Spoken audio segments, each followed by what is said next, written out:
Oh, oh no, I'm so unprepared. Dang it. Okay, shoot.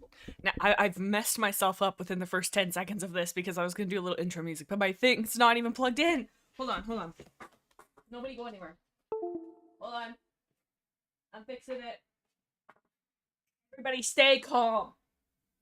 Stay calm, cool, and collected. Where the heck is this little thing? Is it this one? It's not that one. Is it this one? Hello? Is it this one? It's not that one. Is that one? I'm trying the different ports. Oh, I found it. I got it. Fixed it. Hello. How's everybody doing this fine Sunday? Hello. I was so stressed I didn't have my soundboard, but I fixed it. No. Oh god. Okay. Pressing buttons at the same time. Hello. We're coming in with a spicy energy. I hope you're all doing well. Are you ready to talk about Twilight, but not the vampire kind? I really am too. I have big feelings. I think I've said that every single book, but it's true. You know, I will not let my feelings be muted or toned down by anything. So I will scream constantly. And who's going to stop me? Well, probably my neighbors calling for help, but that's fine. Or like calling somebody thinking I need help. How am I today? I'm not doing too bad. No, thank you. Shark fin. Yeah, I woke up, my eyes popped open. I'm like, it's warrior cat time. It's Sunny. Oh, Sunny. Oh, and oh my god, we got just the crews here. Okay, crew, are you ready to talk about battle cats? I gotta bring up my notes. Okay, welcome. Okay, so as per usual, you know, spoilers kind of thing. And this book is fairly spoiler heavy, and a lot of things happen in this book. And at the same time, a lot of nothing happens in this book. And that's just par for the course for warriors. I don't have my emotional support book. I don't know where it is. I just have the online notes. That's unfortunate. That's okay. But yes, this is my Waxy Lootle. Oh, that's such a cute name. I remember her name from the other day. It says the first of many donos today. Waxy. Oh my god, they're gonna wear the crown. Oh, Waxy. Okay. We have to do a special. I love the emojis. A candle. I think we did candle last time, and that is so good. Oh, Waxy. Thank you. I'm so glad that we can throw our hands in the air and party in Waxy's honor. But yes, so much happens in this book. Cove says, is this book gonna have a lot of exposing / spoilers? It really is. And if you're only on midnight, I would, as much as I want to hang out and vibe with you, this if you're avoiding spoilers, avoid this stream, because we're gonna kind of talk about everything. So yes, but you can catch next time when we're not talking as spoilery. Yeah, so yeah, Sunny says, it's really impressive how much they fill up this book with stuff and still manage to feel like nothing is happening until the last 5 minutes. That is so right. And there are so many things that do happen that are kind of glossed over. Like Mothwing's whole thing with the I don't even know what exactly, because I don't even know where to start. I guess I'll start with my girl Mothwing because I love her. And there is obviously so much Crowfeather and Leafpool in this book. Like this is the like pinnacle of, or that's, I don't think the word I wanted, but it's like the height of their relationship and when all the drama's going down and stuff. And you know, there was a couple times. Okay, we're gonna apparently just start with them because I want to talk about them. But there was like so many times where it's like, oh my god, they're so cute, and like at the beginning, like before. Okay, hopefully, who said that they didn't want spoilers? Because I'm about to dive right into the spoilers. Because, okay, this is your final warning. Okay, I'm gonna jump to spoiler town now. Oh, hold on, no! I'm gonna move this here, and I'm gonna move this here so I can read my notes in front of me. There we are. Perfect. Okay, so we're gonna jump into Leafpool and Crowfeather. So, before they leave, briefly, they're really cute. And Crowfeather, I was singing a different tune a few weeks ago before I reread the books. And I was like, I don't know if Leafpool and Crowfeather actually like loved each other and stuff like that. I was like, I don't know. I feel like they were in a whirlwind relationship blah, blah, blah, blah, blah. But then I started reading again on this read. I'm like, no, you know what? They actually really do care for each other. And like, they have moments where it's like, you know, it's like Leafpool's like, I can't think of myself with anybody else. And she's talking about like how much, just all the different ways that she finds herself like in love with him and stuff. And then we get to this book and I'm like, oh yeah, I remember why I had that thought of they didn't actually love each other all that much. Because it's like the moment that they leave the camp or the clans, they become so awkward and so uncomfortable, and it makes me laugh so much. And like, I'm like, what happened? What did you guys both just like look around and be like, oh, yeah, oh, okay, all right. And it's just like, so up until they leave, they're all like, they're pining for each other and la la la. And Leafpool, the circumstances in which she leaves, I think, truly do like highlight how much she was like doing it. Not spite is not the word at all, but doing it for like in the heat of the moment, like being impulsive. And I think at least in my headcanon, I was Violet Scar says, do you think On the Borderline would make sense to the actual dynamic then? Because I really want it to. And you know what's funny? I really do. Because I was worried, because On the Borderline in my head, before they started, like, because I've always had this inkling of like, oh, they didn't really love each other. Like, I'm like, oh, Crowfeather always, really was meant for Feathertail and stuff. And so when I wrote it, I really tried to reflect Crowfeather's lines. Not so much, yes, he was singing about like Leafpool and all that stuff, but if you notice, like, I tried to make a lot of his like wants and I want things to be, he wants to escape, he wants to break out, he wants to do something. Like, he's going through all this trauma and he is like having a really hard time like dealing with his emotions. And I think he wanted to leave the clans, and I think he was so eager to go, and he was like, I thought I was gonna be leader, but no, we're gonna leave. And I think they're both very young, and to me, Crowfeather was just going through it, and he's, I don't know, he's kind of angsty. So his main thing in the Borderline was he wants to adventure and go on his own in the veil of also being in love with Leafpool, if that makes sense. And then Leafpool, in her thing, yes, again, is Crowfeather, and she's talking about how she's like in a like mental battle, but she's also saying in the lines, I didn't want to focus as much on Crowfeather in the same way, and it was hers more about making a choice, because so much in the books she is indecisive. And in my headcanon, Leafpool is an indecisive queen because I'm an indecisive queen, and I love that.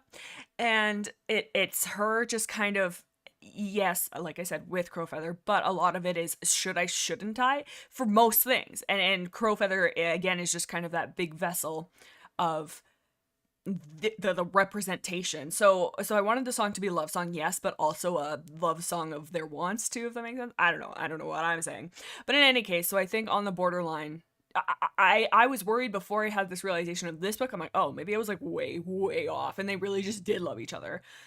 But yes, since they're always on Sunday now, shouldn't you just move them to Sunday? I've decided it's either Saturday or Sunday. Just depends on how we're feeling, and I should probably be more sturdy about that, but we'll see. If people are like, no, I hate the Sundays, or no, I hate the Saturdays, we can adjust it. But it'll either be Saturday or Sunday. But so that was my thoughts on the Borderline. But they were like so in love with each other.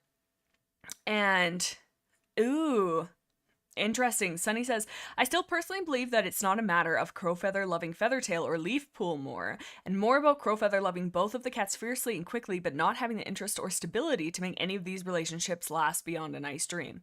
And you know what's interesting, Sunny, now that you say that, because we really saw for Crowfeather and Feathertail, we saw only the beginning stages that we saw with Crowfeather and Leafpool, that I'm so in love with you, please run away with me, like, you're everything I ever wanted. And I could be way off the mark, I often am, but when they left, like, they had such an uncomfortable energy.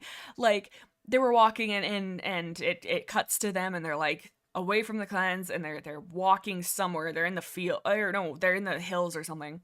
And Leafpool's like, yeah, so I'm kinda hungry, I guess, and we should hunt in the morning. And Crowfeather's like, we don't have to wait till the morning. Or no, what she says actually, if she really says it, is she goes, you can catch us a rabbit in the morning, which made me laugh because I'm like, yes, queen, yes, order, your McDonald's order,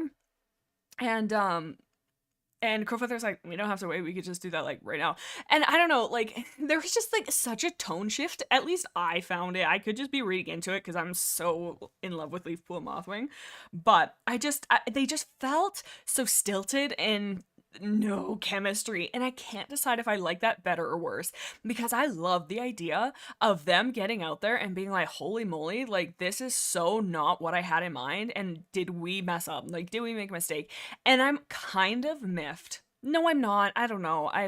Because it's like part of me wants to say like I wish that they had come back of their own volition and hadn't have had this like looming threat of the badger attack being that like forcing action of being like no we have to go back. It would have been interesting, but I think that would have taken it would have closed their story up too nicely had they just both looked at each other and been like, no, you know what, this isn't right, we need to go back. Okay, so I've talked myself out of it because I think had they not had pressure to go back, because now they can continue to pine, and that they do, and have this like weird, uncomfortable, unresolved relationship. Had they been like, no, this isn't gonna work, they would have kind of been like, oh yeah, like this just isn't meant to be. But now they can still like shoot each other looks across the way, and Leafpool's whole future thing that happens can like just be like healthy and stuff. But because it was done in a way that was still out of their choice. And what an intro. Oh, okay. So I'm kind of like gassing myself up here because isn't that fascinating that still, even when they got what they wanted and they were far away from everything, both of their things, quote unquote, very good use of my words, both of their like draws of like Leafpool, well, no, Crowfeather didn't. It is mostly Leafpool. She was just pulled back regardless. And she does make a note of all the way out here, StarClan can still reach me. And so Midnight comes back and she's like, hey, my kin are going to, how the kids say, mess your stuff up. And I was like, that's unfortunate. But, and and Leafpool was pushed to go. Okay, no, I'm jumping out of order. Okay, put a pin. Remind me to say something about Leafpool and Crowfeather coming back, because I'm gonna forget. Sunny says, I want to make sure I get the whole message. Sorry, I see Sunny and my heart just like becomes a brave sun. Oh, and somebody else had something that they had said that I watched glancing by. I'm trying to finish my thoughts before I start reading chat, otherwise it's just a hot mess. First of all, Cove says, wait, Mothwing and Leafpool is a ship. It is in my heart. It might not be in the books, but it is kind of in the books. I'd like to believe that it is kind of in the book. Frost Patch says, oh wait, I don't actually know you that much, but actually, like, that is like all they really have off of each other. When Crowfeather and Leafpool, they run into Midnight, and Midnight is running to the clans to tell them like, hey, like, giving you a heads up, you guys are in big danger with the capital, run. And so they run into Midnight and they're about to attack, and Crowfeather goes, no, that, like, wait, that's Midnight. And so Midnight's like, what the hell are you guys doing out here? Not really. She's very not like that at all. I don't know why I decided that's her vibe. But Crowfeather's like introducing Leaf, because I can't remember. Oh man, because I was like half like there was a lot going on in that scene, but I just distinctly remember Crowfeather saying, and this is Leafpool, Squirrelflight's sister. And it's like, I get that he's introducing her as Squirrelflight's sister because Midnight knows Squirrelflight, so she's gonna make that connection. But like, even like no reference to why they're, when maybe he's trying to keep it a secret, I'm not sure, but it just felt so hollow. I don't know. And it's like, it just the way it was done, and maybe this is just me being sensitive, because if somebody says something to me in the wrong tone or anything like that, I'm upset. And it's like, the phrasing of the word shouldn't matter, and that is a toxic trait I don't like about myself. And so it's like, that could just be nothing, but to me, I was like, why would you phrase it like that? Like, yes, I know she knows Squirrelflight, but we're not going to expand on that. Like, this is, I mean, they weren't really mates, but like, just, I don't know, it was just like nothing. I was like, oh, okay. But yeah, so I can't remember why I was bringing that up, but Um, Caramel says, chat, how does a stream only have 8 likes? The more likes, the more we let Crowfeather win, and we can't have that. No, actually, I don't want to say that, because I think likes are very useful for the algorithm. I don't know, I'm just here to talk about cats. The algorithm, that's not something I even think about these days, and by that I mean it keeps me up at night thinking that I'm going to get sucked into the abyss, and which is the algorithm. Anyway, yes. Mothwing is more, or Mothpool is more canon in my opinion than Crowpool, says Ruby. They definitely had more, I don't know, they had actual, like, Crowfeather and Leafpool's, like, actions to each other is always their, sorry, my grammar, I always, is, are, whatever. Their actions are always based in the fantasy of who that person is. Like, I shouldn't say always. That's such a like a definitive statement. And I'm just saying what I think, because I think you can interpret their relationship in 100 different ways by 100 different people, just in what you see, right? So it's like, me personally, but I did like it because I think it really highlighted how immature is not the right word that I want, because that has like a negative like tone to it. But so this is just a dumb way of saying this, but they're not immature, but they're not mature. They're just kind of like not in a bad way, but they're just not at the point of maturity yet. Like, a big catalyst, pun intended, for why Leafpool does go is the whole Brightheart thing, because Brightheart has kind of stepped up and in as this stand-in medicine cat, and there's a lot of working parts underneath of that. The biggest thing being, so this is another big spoiler, at the beginning of the book, in the prologue, we see a cat, as shocking as that is, like, in a cat book, we see a cat. But we're in StarClan, and Blue Star's talking to a cat, being like, your time has come. Blah, blah, like, you're going to die soon. And the cat's like, no, I'm so young. Anyways, we find out that this is Blue Star relaying the message to Cinderpelt that she's going to die soon. By the way, fantastic theme for a song. I would love to explore that. And not even in the sense of your upcoming, like, demise or doom, but just the looming upcoming and having to deal with that, and like the emotional, like, just everything, baggage, like, worry, pain, sadness of having that loom over you. I love that as a theme, because the last thing I want for Cinderpelt is to focus on her injury, because I feel like that is it is a part of her, but it is not her, like, I don't know, it doesn't define her. Also, Waxy says, I do agree. I think each cat represents, yes, exactly, Waxy. I do agree. I think each cat, I'm assuming we're talking about Crowfeather and Leafpool, represents something the other wanted, and they weren't drawn to each other outside of that representation. Also, when are we getting more Clan Gen? That is so funny. You know, I actually am starting a new Clan Gen series. I recorded a good chunk of it Friday, and instead of doing episodic, sorry, really fast, I'll just add this. Instead of doing like Flip Clan over the course of many episodes, I'm going to do 5 individual clans and do like a full, it's either going to be 5 or 10 years, but 10 years is a long time, in each of these clans, and do the full story in one video. And I think that's fun, because I have a really hard time like remembering what's happened in other playthroughs. So if I just get it done in like one sit down, I feel like we can develop the story so much better. So that is coming soon. I'm literally going to edit it after we do the stream. But more Clan Gen is coming. It will be new clans, but I really like exploring the new clans and the new like interactions. And the the leader of this clan is fascinating. She's so cool. But yes, so Waxy was saying they represent something each other wanted. And you know, Waxy, like, that is it, because Crowfeather, he wanted, it's kind of hard to, like, I don't think I understand him well enough to like make sense of what he wants. Like, I know he wants to escape, and I think he's very depressed, in the sense of like, he has gone through a lot as such a young guy, and like, I mean, he's had so much taken away from him. He's doesn't feel like he belongs, but he does, but he's trying to like prove himself. There's so many things about him, and I think he just wants to build, like, he just wants that thing that's gonna make him feel quote unquote whole, and I don't think he'll ever get it, because he keeps trying to fill it with other things, I think.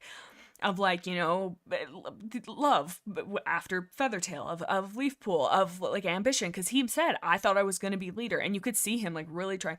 So I don't know. So yeah, you're so right. And of course, Leafpool.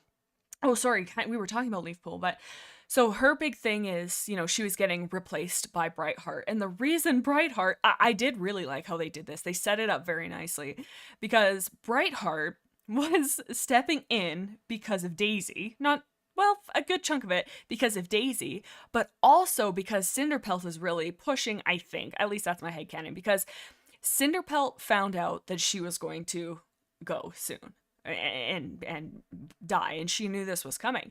So she's really pushing Leafpool because Cinderpelt is like, I am going to leave them and I'm not ready to leave them. So Leafpool has to be ready because I'm not going to be here as much to help her.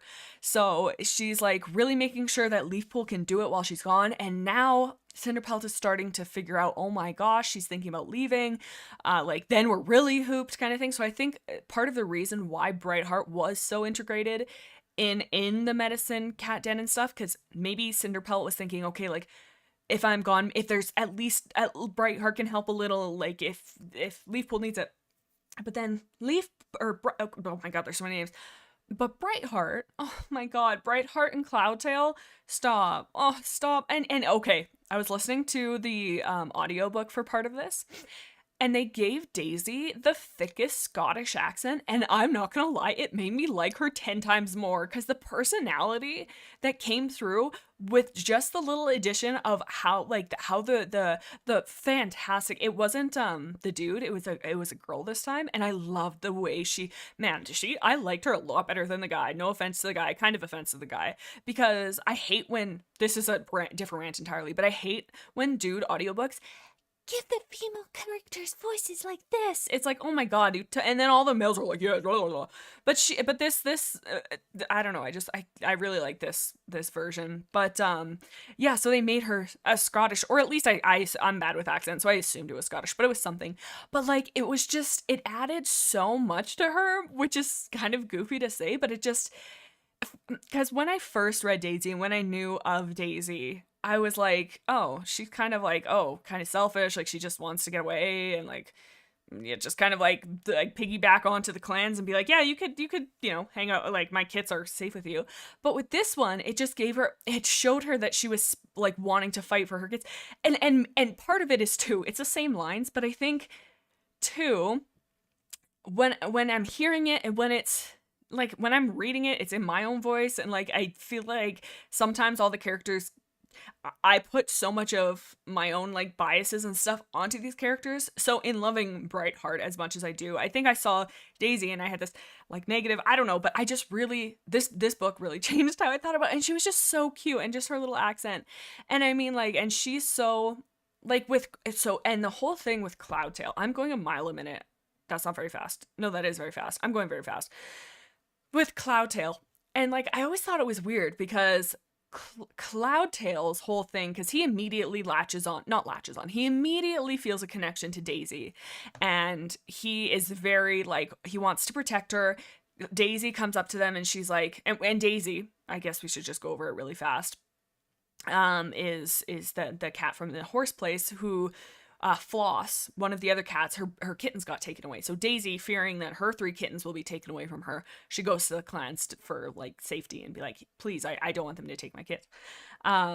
Sunny also says, I always thought Daisy as more of a run away from a bad situation character, and she carved out a way she could help within her own skill set rather than forcing herself into roles she wasn't interested in, which I really appreciate in contrast to several of the other characters. Dude, and, you know, and the Daisy and Ferncloud really kind of started the whole,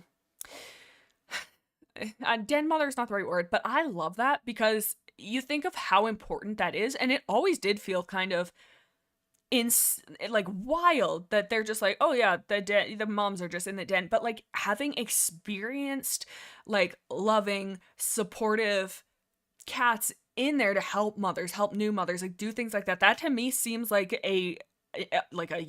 that is such an important role. And I wish they would go farther into that, because I mean, like, I don't know, but you also, I don't know, that's a whole nother topic. But no, I agree, Sunny. In this book, we don't really see it as much yet because she's still kind of getting her paws wet in the whole clan life thing.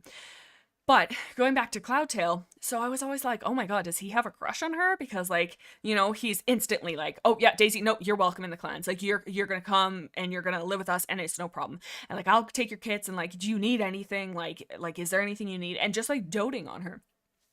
And I was like, oh my god, ew, Crowfeather, Cloudtail. I mean, dude, your wife is right there. Like, could you chill out for 5 seconds? Like, why are you so in love with this cat? But then I was listening to it this time around. I'm like, no. You know what I think it is? I think it's Cloudtail is looking at Daisy and he's seeing Princess and the choice that Princess had to make. Because she comes as a mother and she kind of falls on the ground in front of him, not actually, but like metaphorically, whatever the saying is, falls on her sword, but I don't think that's the right use of that. But she basically just is like, I'm doing this for my kits. I want the best for my kits and I want them to be in the clan with you guys. And I feel like in that instance, Cloudtail was like, oh my god, like, this is what my mother would feel like. I truly do think that he did really love her and Daisy. And I don't want to say, I don't think he loved her in the same way that he loved Brightheart, but I think he had that instant connection and kinship. Kinship's not the right word. Instant, like, relatability to them. And somebody makes a comment, somebody cracks, that they're like 4 kitty pets in the clan. Like, that's that we're going to be taking care of 4 kitty pets. And Cloudtail and Squirrelflight both bristle because, like, Squirrelflight's like, I'm half kitty pet, and obviously Cloudtail is kitty pet. And he's like, what, is there a problem with me? So I think not only he, like, has this feeling that it's his mother and stuff, but he does. He sees it and he's like, this, I totally know how that feels, and I'm going to make them feel welcome. And stop. And not Cloudtail just taking care of the little kits and just like playing with them and stuff. Oh my god, and they just love him so much. Oh my god. And it's just like, I don't know. And like, I don't want to like put a weirdness on it that Cloudtail like sees Daisy as a mother figure, because I don't think that that's what it is. I just think he had that, like, you know, when you see someone, you're like, you really remind me of someone. And then you almost feel like more relaxed and more at ease with that person because you're like, you feel familiar and you feel like home, like somebody that I have interacted with. And so you kind of trust them a little faster. I feel like it's that. And maybe he did love her because, like, you know, and I don't think that there's a finite amount of love in the sense of, like, I think like his love is Brightheart, period, the end. But I think he has love for Daisy, not necessarily in the romantic way. I'd like to believe it's not that. I mean, I think the writers were kind of inching towards that. But I do think that his love came from a place of, like, being seen and seeing her and being like, I recognize what you're going through. And also, I mean, he's just a good dad. He's such a good dad. Oh my god. And he's just so sweet with them. And, like, I think... but you know what? And all this to be said, Brightheart is so valid in what she feels. Because if I had a significant other and they were acting like that, I would be, whoa, girl, you handled that a lot better than I would. Because, like, it does feel so... It is such a loving and intense action to go to bat as hard as he is for somebody he doesn't know against people he's grown up with. And not only that, but him constantly, like, going out of his way to help, like, to Brightheart, to anybody, you're gonna read that as, oh my god, he's in love with them. And that would make even, I mean, I shouldn't say this so definitively, but I feel like most people, it's a very human thing, and it's a very, like, and most people would have even the tiniest twinge of jealousy, because I mean, that is like obviously jealousy isn't a positive or a good emotion, but it shows how much you care. And what do they say? No, envy is what the heck is it? And envy is wanting something that you don't have, but jealousy is the fear of losing something you already have. I can't remember, but anyways, it's the fear of losing Cloudtail. And so anyways, this long around to say, Brightheart's whole thing in the medicine cat den is very, I think, I like how woven it is to circumstances. Like, it's not Cinderpelt just being like, here, Brightheart, come over here and, like, help me with this, like, because she thinks that she's gonna die. It's I lost the names. I was gonna call her Leafheart. It's because Brightheart doesn't want to be doing warrior stuff because she does not want to run into Cloudtail and Daisy, and she's like, I really like. I need to have this purpose and I need to keep myself busy, and like Cloudtail is like my person, and like he is my like he's my everything, he's my home. Like obviously ThunderClan's their home, but like you have that person. And I think it's just a good way to keep her like mind off of it kind of thing. And so I just really like how that was really woven together. It kind of did feel a little like whirlwind at the end, but how did we go from a Crowpool to Daisy, Cloudtail, and Brightheart? Rosie, what a fantastic question. It is a whirlwind in these. And we, I never really follow the straight line. I'm just kind of yapping with what my heart says. Sunny says he has a kinship with her due to, yes, a shared culture and history, but still, I really wish I could take this event in isolation and appreciate the dynamics at play. I just can't see this book on its own anymore. When it got to the point where Brightheart felt neglected because he was spending so much time with Daisy at the expense of rarely spending time with Brightheart, that's when it starts to get me more on a... Oh, I missed that last part. More on a... narrative level. Duh, that makes sense. No, sorry, I gotta reread the ending of that. Make sure I understand what's happening. Yeah. But I mean, I don't know. I like how it all came together like that. And Cloudtail, bless his heart, he doesn't even recognize what he's done. And he's just so, like, which I mean, like, to him, his intentions are pure. Like, I don't think he ever thought, oh, I like Daisy. And I like Daisy, then I'm gonna leave Brightheart because Daisy's beautiful. Like, I don't think that ever even crossed his mind. Like, I don't think he realized his actions were as hurtful as they were. And, like, it's hard to say because, I mean, if somebody gets hurt, intentions, even if you had good intentions, if the other person is still hurt by your actions, you still are responsible. Even if you're like, I didn't mean to do it this way, it still happened. And it's unfortunate that like this one was complicated. And I think, I don't even know if there's a right or a wrong. I think it just is. And it is fascinating to explore, but that whole thing with Brightheart, but okay, so it's like swinging back to Leafpool. We haven't even touched on Squirrel Flight yet. Oh my god. But Leafpool's whole thing with like, they don't even need me. Like they have Brightheart now and I'm being replaced. And like, I love Leafpool. Everybody knows that. I keep it a secret, not at all. And there was a couple times in this book where I'm like, girl, if you do not smarten up, I'm going to give you a smooch only twice on the forehead, not 3 times. So watch it. But she's so whiny. Like, no offense to Leafpool. And I get that she's going through it. There's a lot happening. Her whole thing with Crowfeather, her whole thing with feeling like she doesn't have a place. She's young. Like, all these cats are young. Yes, they're warriors and stuff like that. But I really like how much this arc highlights that they're still like they're still young, because so many times in Warriors, at least from what I remember, I'm learning things as I'm rereading them for the 85th time, is once you hit Warrior, you're like a Pokemon evolution and now you're full adult and you're so wise and you do all these things.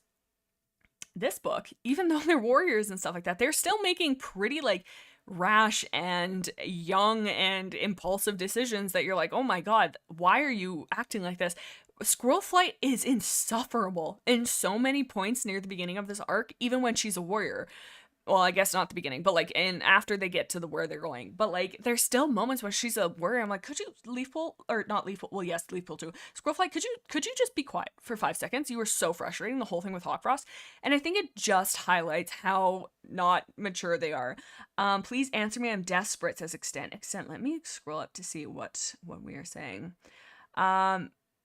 Tell me, do I draw Daisy and the children? Absolutely. I've become a new... So, my god, Lemon Dragon says, is that Raven Paul in the background? Raven Paul? I thought you were like making a joke on like Logan Paul and Jake Paul because it's Crowfeather and he's kind of like a dude bro, but I think you meant Raven Paw. But it's so funny to think that this is Raven Paul, the third Paul brother. Oh no, Raven Paul. No, dude, you can't. Seriously, stop trying to sell us merch. That is so funny. Holy moly.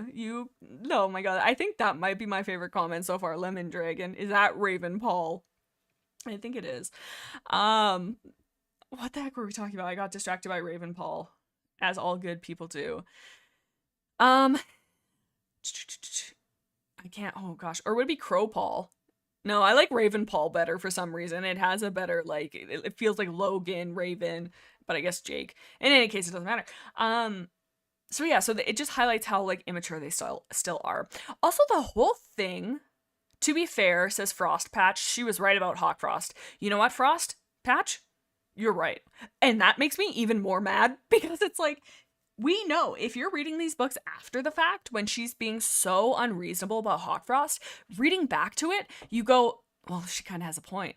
But she has no reason to have this point because, like, yes, she's right, but like, there is no reason that she needs to absolutely obliterate this relationship with Brambleclaw because she doesn't like his brother. When there's really the only thing that she's going off of is, oh, Leafpool doesn't love him. Leafpaw doesn't trust him, so I'm going to hate him with every fiber of my being.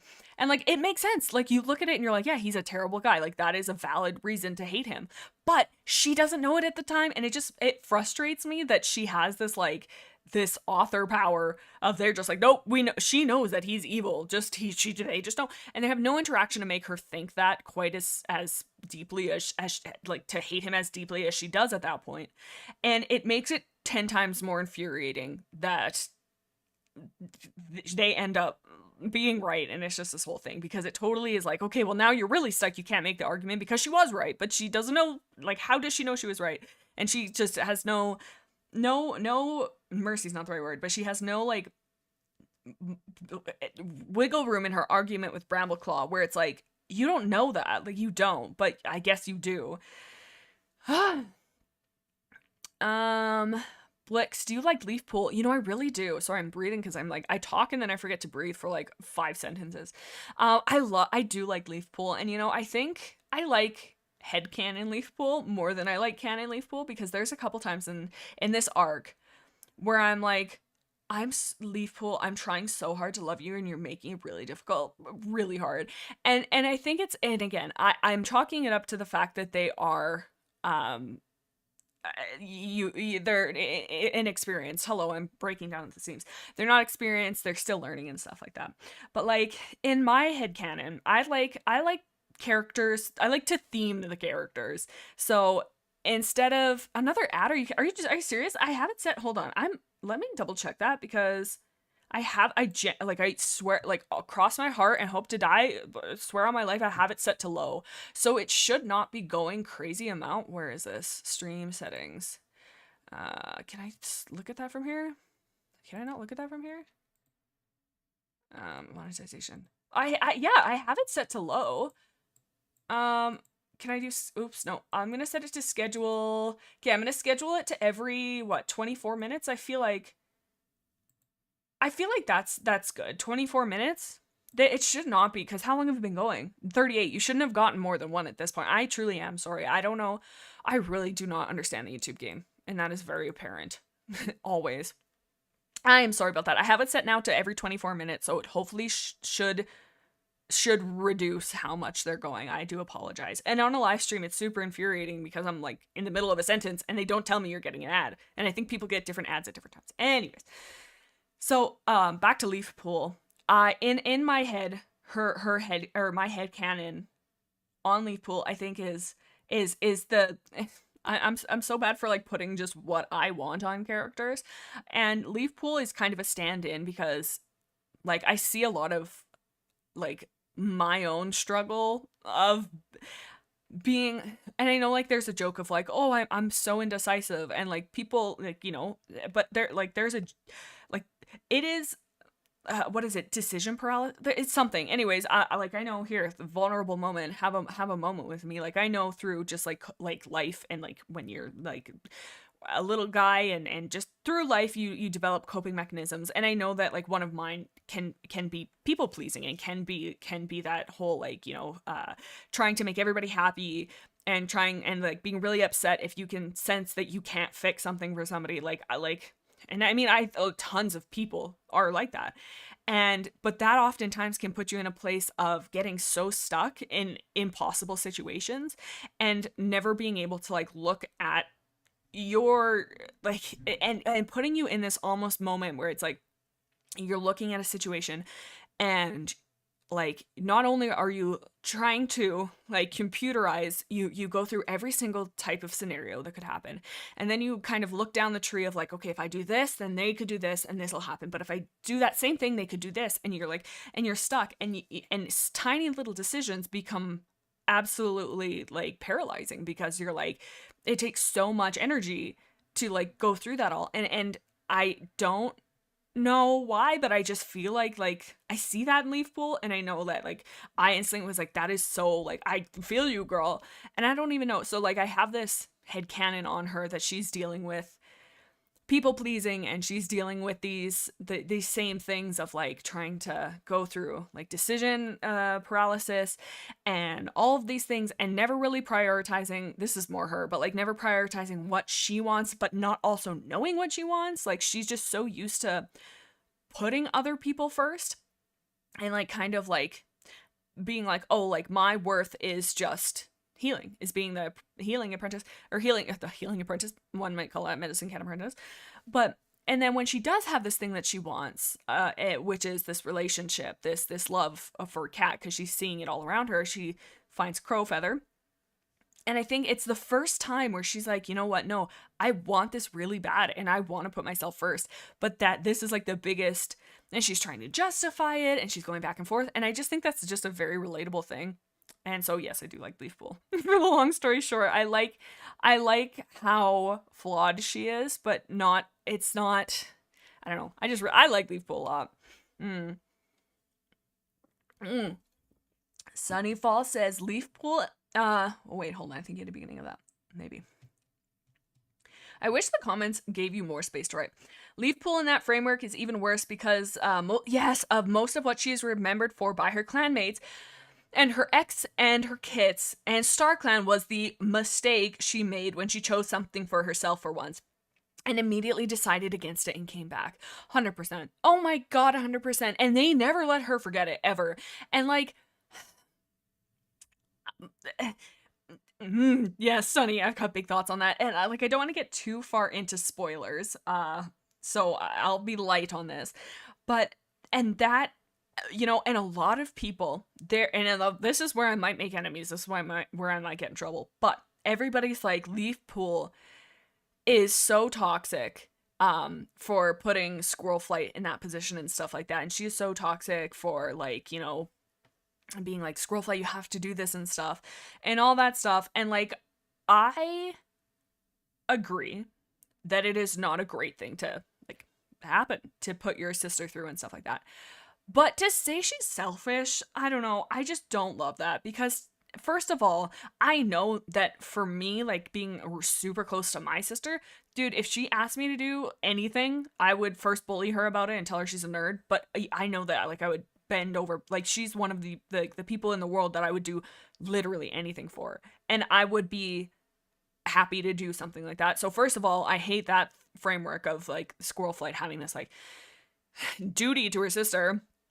And the whole thing with Yellow Fang, okay, no, that's in a book that hasn't even happened yet. But yeah, so I don't know. It's just like Leaf Pool again, like to frame her in this selfish light, when I feel and see her as like the most unselfish character for no reason, and it's not her being like, no, I have to do what's right for others, but her just existing. Like I don't think she's like, I'm putting other people first. I think she just has no other framework. Like she just knows that and it's interesting, and maybe the medicine cats have this almost their own type of trauma, isn't the right word, but like there's a lot like resting on a medicine cat's shoulders. Not only are you doctorizing the entire clan, but you're a messenger for like these like intense prophecies. Everybody looks to you. Like, I mean, because like, yes, in my opinion, it goes leader, medicine cat, deputy in terms of rank. So I really do see the medicine cat as the second, like, yes, when it comes, I don't know, because to me, a deputy and a medicine cat, the medicine cat is higher rank, but I don't know. But there's like a lot of trauma that would come with that, and I feel like two, they don't really give the, like, they don't say to the medicine cats, like, okay, they do. They're like, oh, yes, healing the cats are important, but you have to take care of yourself. Like, yes, they do say that. But in and amongst all of that, they also say, your duty is to the clan, to Star Clan. You have to give everything. You would do everything, blah, blah, blah, which is valid. Yes, you want to take care of those you love, but also it shouldn't be to your detriment. And yeah, I don't know, there's a lot with that. Sunny says, Swan says, especially Yellowfang. Oh, I was gonna bring that up. Okay, Swan, hold that thought, because I want to talk about that too, but I don't, like, I'm like, okay, that might be too far ahead in spoilers, but I'm dying to talk about that too. The thing with Leafpool and Squirrel Flight was a specific self-interested decision, but she is not at all a selfish character on the whole. The only stuff I personally take umbrage with, this is Sunny by the way, with her is coming up in the next arc. With her relationship, okay, yes, 100%, with her future apprentice, and nothing to do with the current situation. Yes, I can't really remember her from Power of Three, so I'm excited to read more about her. In that sense. And you know what's so fun about having the worst memory in the world? Every time you do something, it's a new experience. You know how you're like, I would pay anything to experience XYZ again. I get to, because I can't remember anything. So yes, no, I agree. Like, her thing with Squirrel Flight is, I don't know, but that's a whole nother bucket of fish, kettle of fish. Fish are something involved in this situation. So yes, but the whole thing with, also, can we just really quick before we pivot onto Squirrel Flight, is Leafpool and Mothwing. Leafpool and Mothwing have a stronger, more heart butterfly moment than the entirety of the book that Leafpool and Crowfeather do, because Leafpool, my good lord, Leafpool gets a vision from Feathertail, and Feathertail says, hey, I can't reach, like, I'm trying to call, like, Mothwing, but she's not picking up the phone. I need to talk to her, but she's screening my calls. And she's like, there's trouble coming to RiverClan from Two Legs, and I need to warn them, but I can't. And Leafpool's like, oh, like, yeah, like, I'll talk to her, kind of thing. And she's like, I don't know how I'm gonna get her to believe me, because, like, the whole thing was revealed that Mothwing just thinks that StarClan is nothing more than just stories, and she doesn't believe in them, so they can't really connect to her. And so Leafpool's like, I don't know how I'm gonna get her to believe me, but I will try. And so she goes to Mothwing, and she's explaining this, and she goes, I know this is gonna sound crazy, but StarClan came to me and they expressed this to me. And Mothwing immediately is like, okay, yeah, absolutely, what are we gonna do? How are we gonna fix it? Like, I'll keep my eye open, like, what's going on?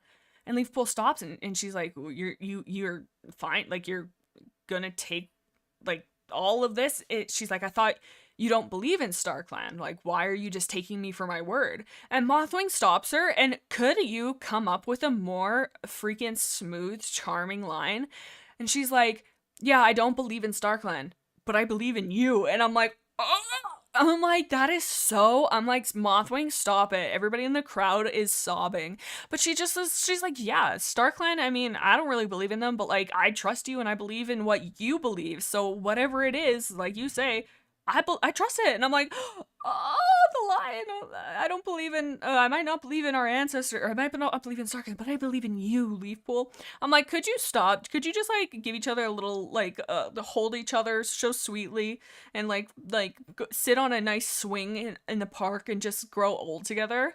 Oh my god. And it's just like, Crowfeather, you see Crowfeather pining after Leafpool. They interact 5 times, if that. And I think that Crowfeather is just, he's like, oh, she's beautiful, because Leafpool is beautiful. That's our beautiful Leafpool. She's beautiful, she's kind, blah, blah, blah, blah. But he doesn't really know her. Like, yes, he does, but, like, Mothwing and her have had this, like, Mothwing kind of starts out a little cold, but they have grown so much together. They've gone through so much.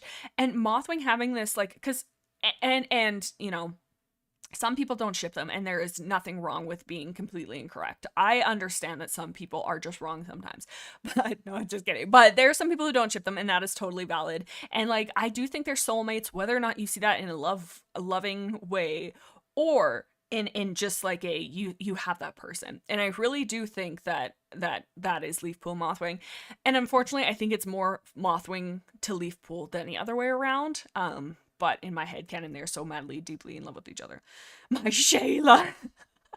I know, dude. And I'm like, Mothwing. Oh my god. Man. Oh, I love Mothwing. Hold on, I need a sip of my drink. I'm just so. Also, not Squirrel Flight calling Mothwing beautiful again. I'm like, everybody just knows.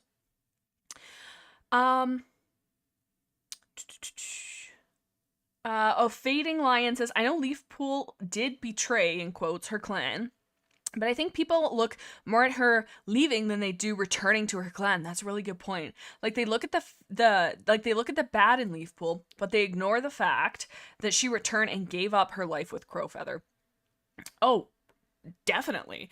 And like Sunny had said earlier, they focus so much on her mistakes. And in this next book, because I kind of thought that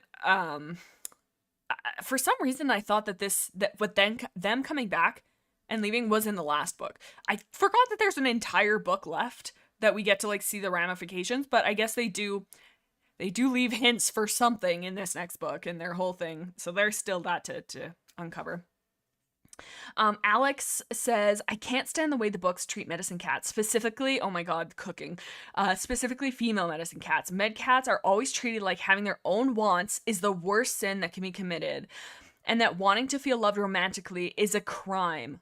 Unfathomable. Is a crime fathomable? Am I fathomable? I'm having a time here. I don't know how to spell. I don't know how to use words. No, but you know what, Alex? There has never been a more true statement, because they're really, and they do not put that pressure on, like, male medicine cats. I was gonna say men. I mean, that is true. But, like, and I kind of see of, like, if you're having kids, it is such a high risk thing. And if you are, like, if you're the only one taking care of the clan and you are down for the count and you're having kids, you are not able to help other people. And hold on, Waxy, I gotta finish this up. But Waxy, hold on. So it's like, I get that, but so many times now the clans have like 5 medicine cats each, so it's like, you just, enough out of you just let them live, okay? But like, I kind of see where they're coming from, but it does feel so like, ugh.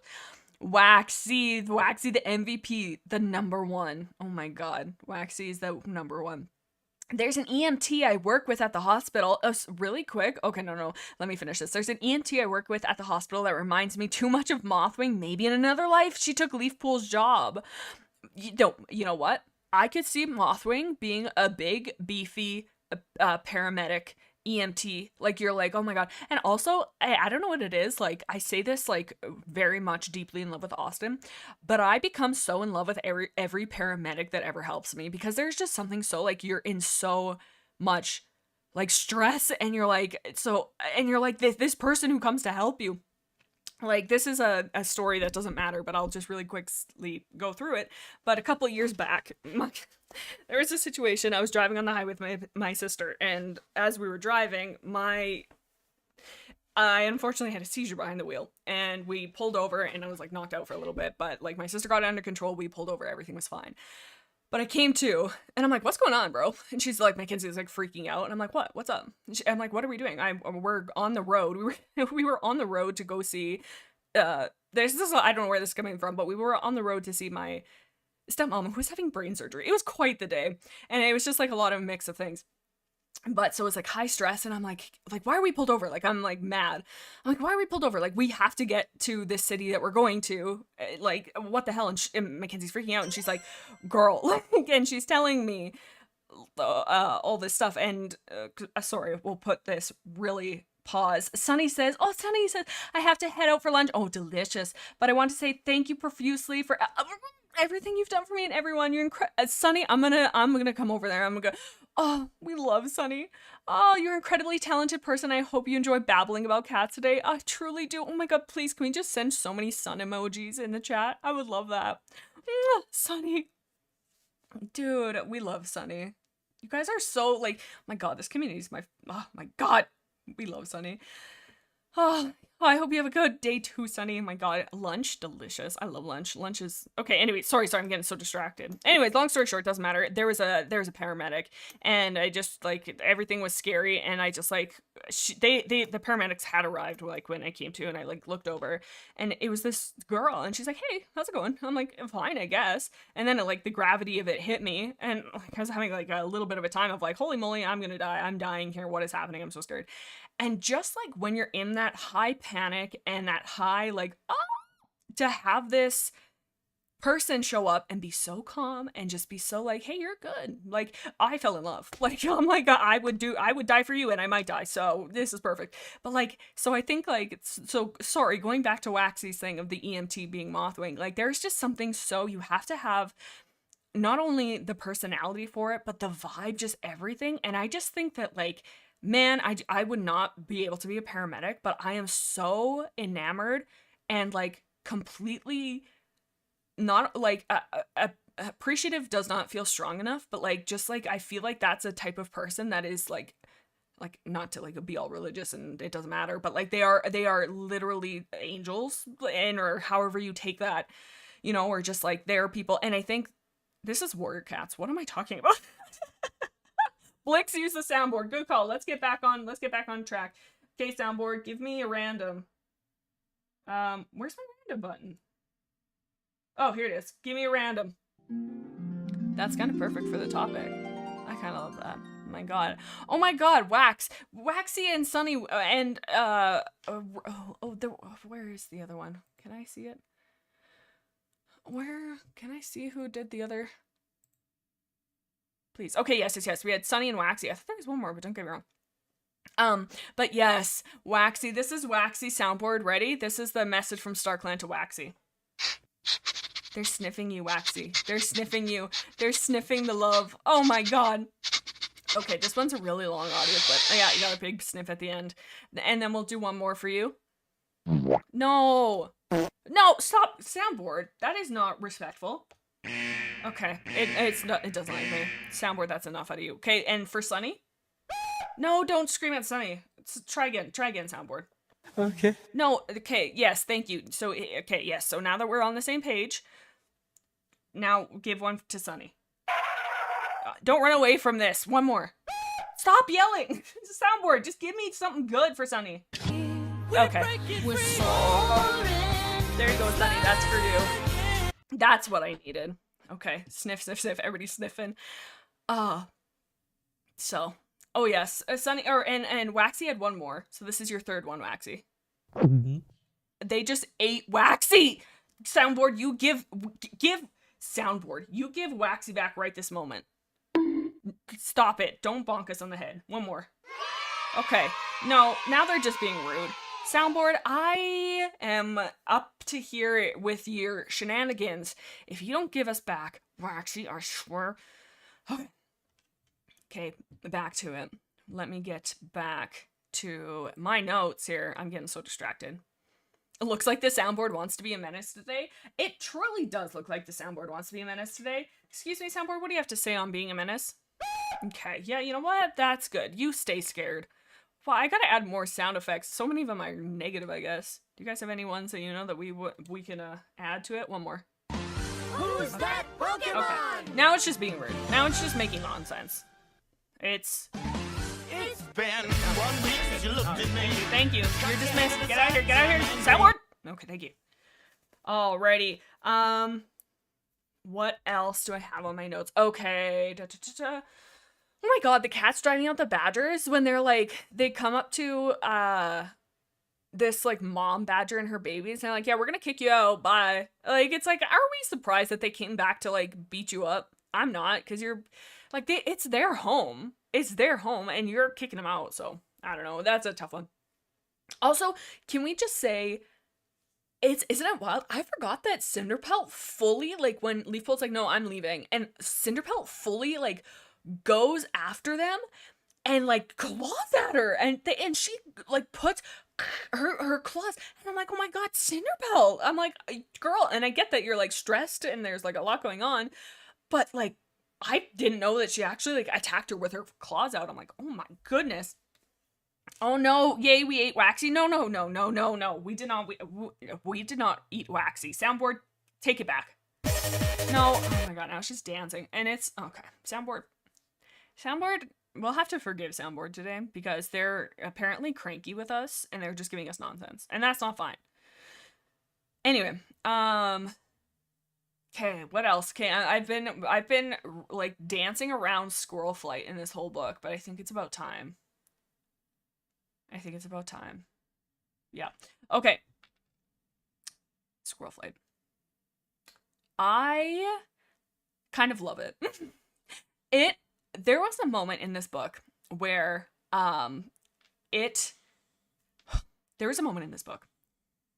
Squirrel Flight understands that she does not love Ashfur in the way that she loves Brambleclaw.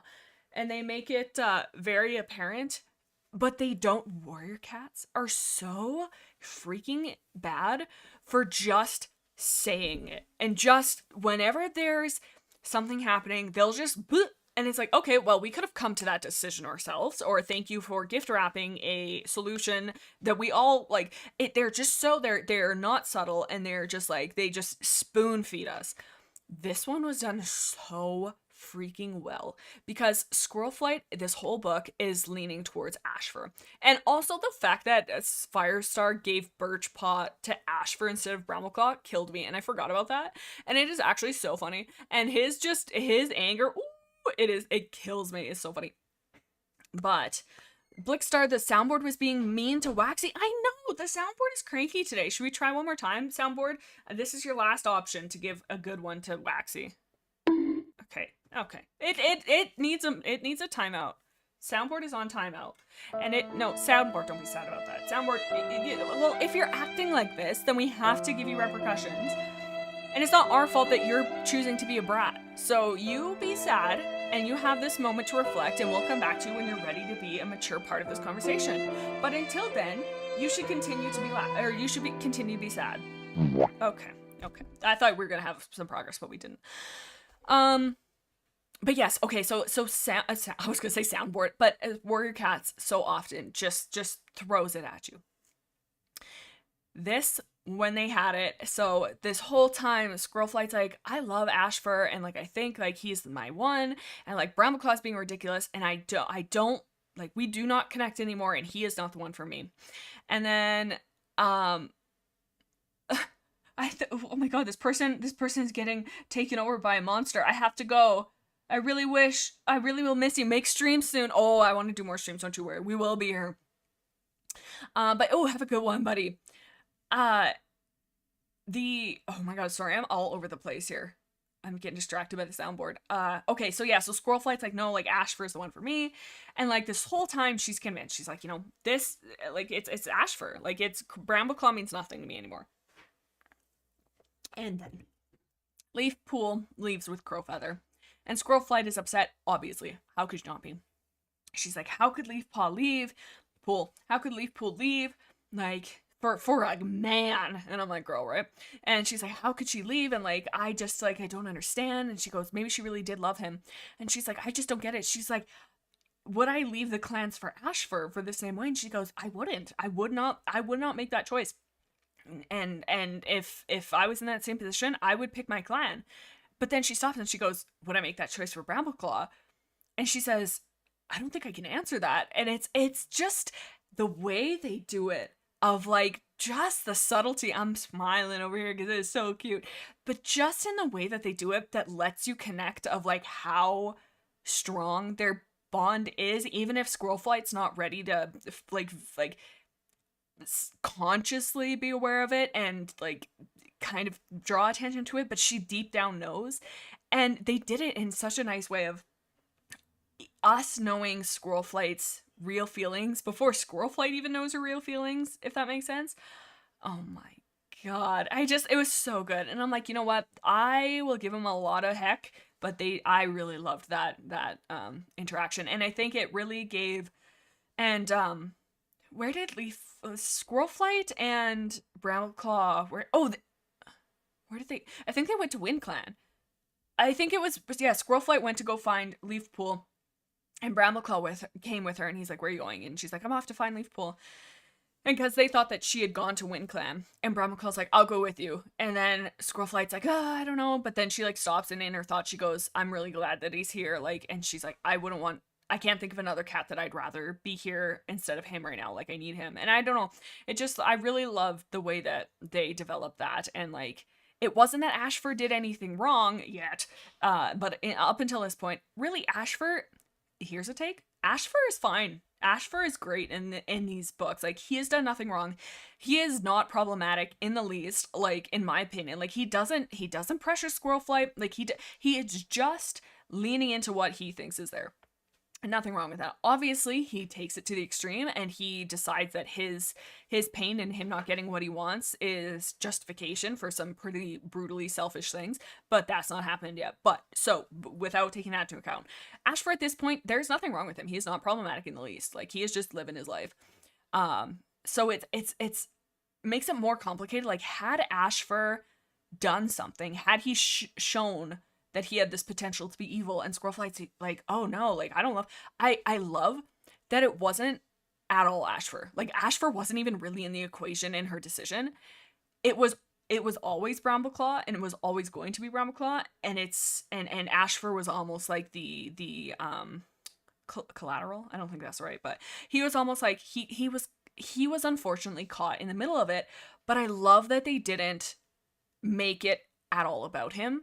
But he was still hurt in the process, and then that kind of like brings it up. And I did like that because it had shown how much like Squirrelflight really does love Brambleclaw, despite them being super infuriating in this arc. But yeah, and then what was the other thing I was gonna bring up?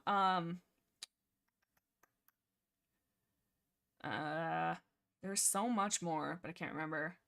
In my notes I said I like Ashfur in this book. I really do. Oh yes, okay. Yeah, so, but man, I'm telling you, I'm just looking back on my notes now here.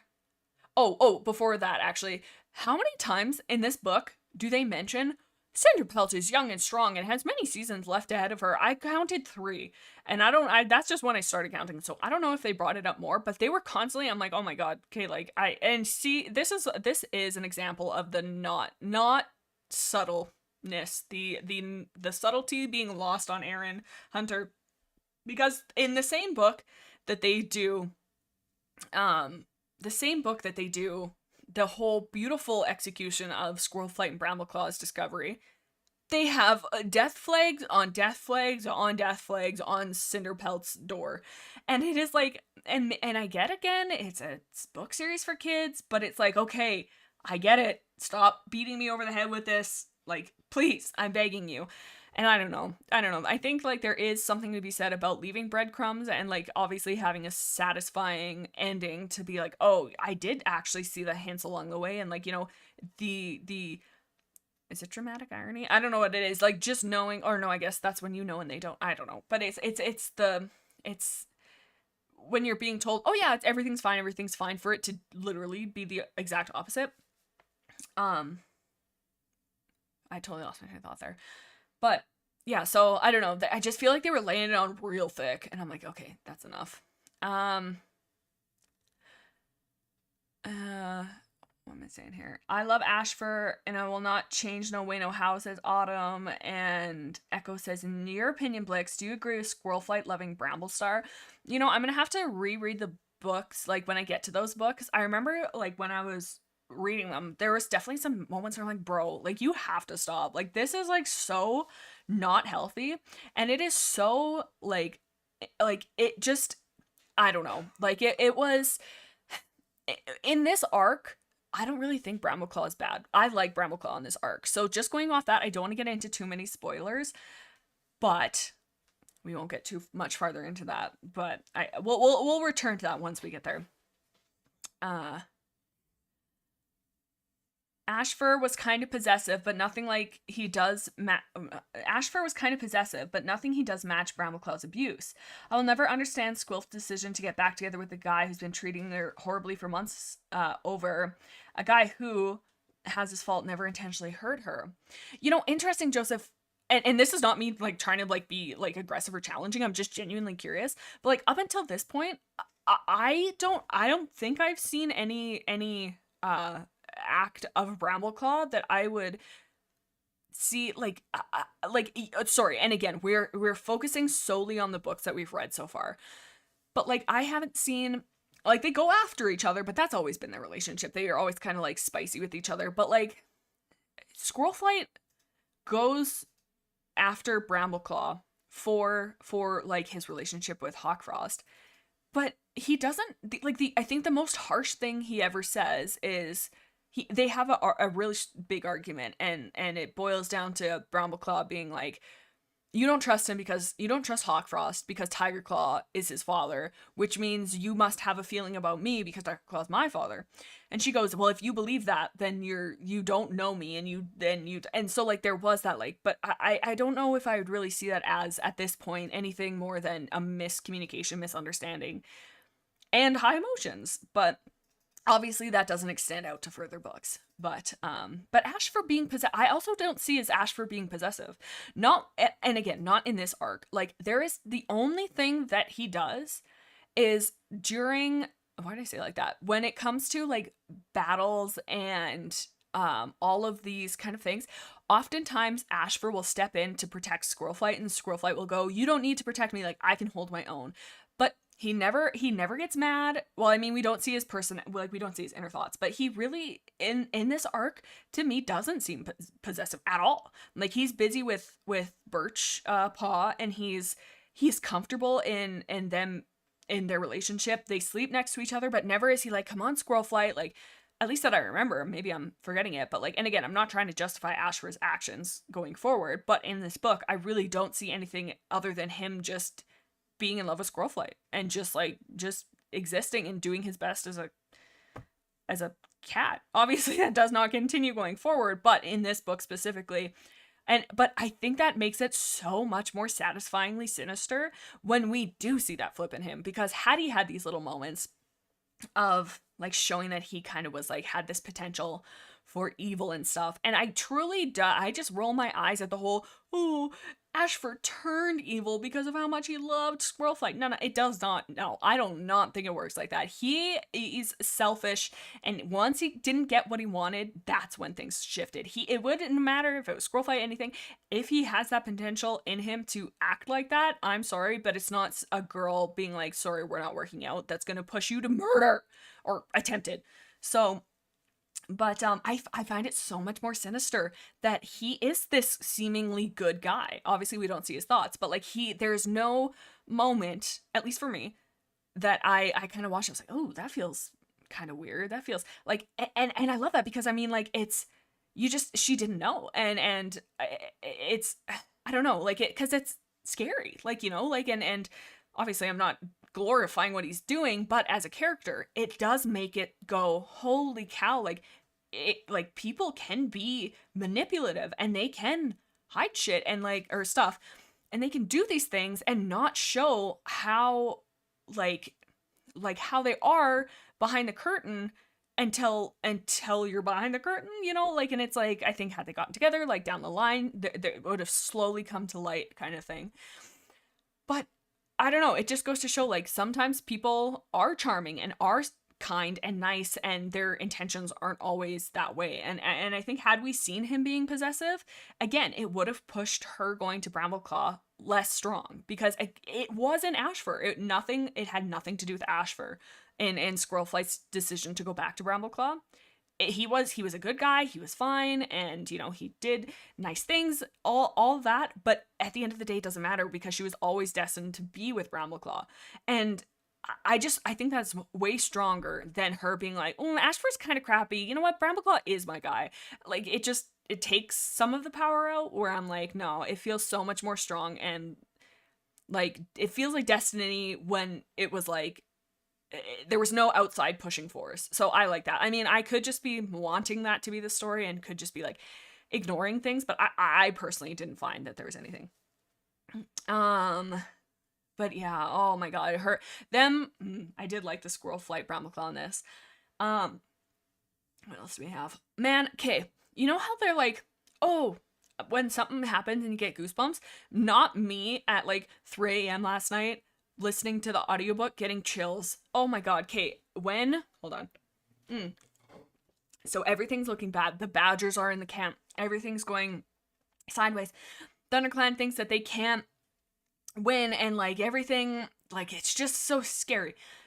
And then what happens? Then this Midnight appears at the entrance of camp, and she steps aside, and they talk about this river of cats streaming into the camp of like all these fresh warriors ready to battle, and you're finally like, oh my god, we're safe. I'm getting goosebumps talking about it, and the fact that it's Wind Clan. They've had all this fight with them. They've had this big tumultuous back and forth throughout this whole book of this weird power struggle of like, yes, we need you, but no, we're strong enough.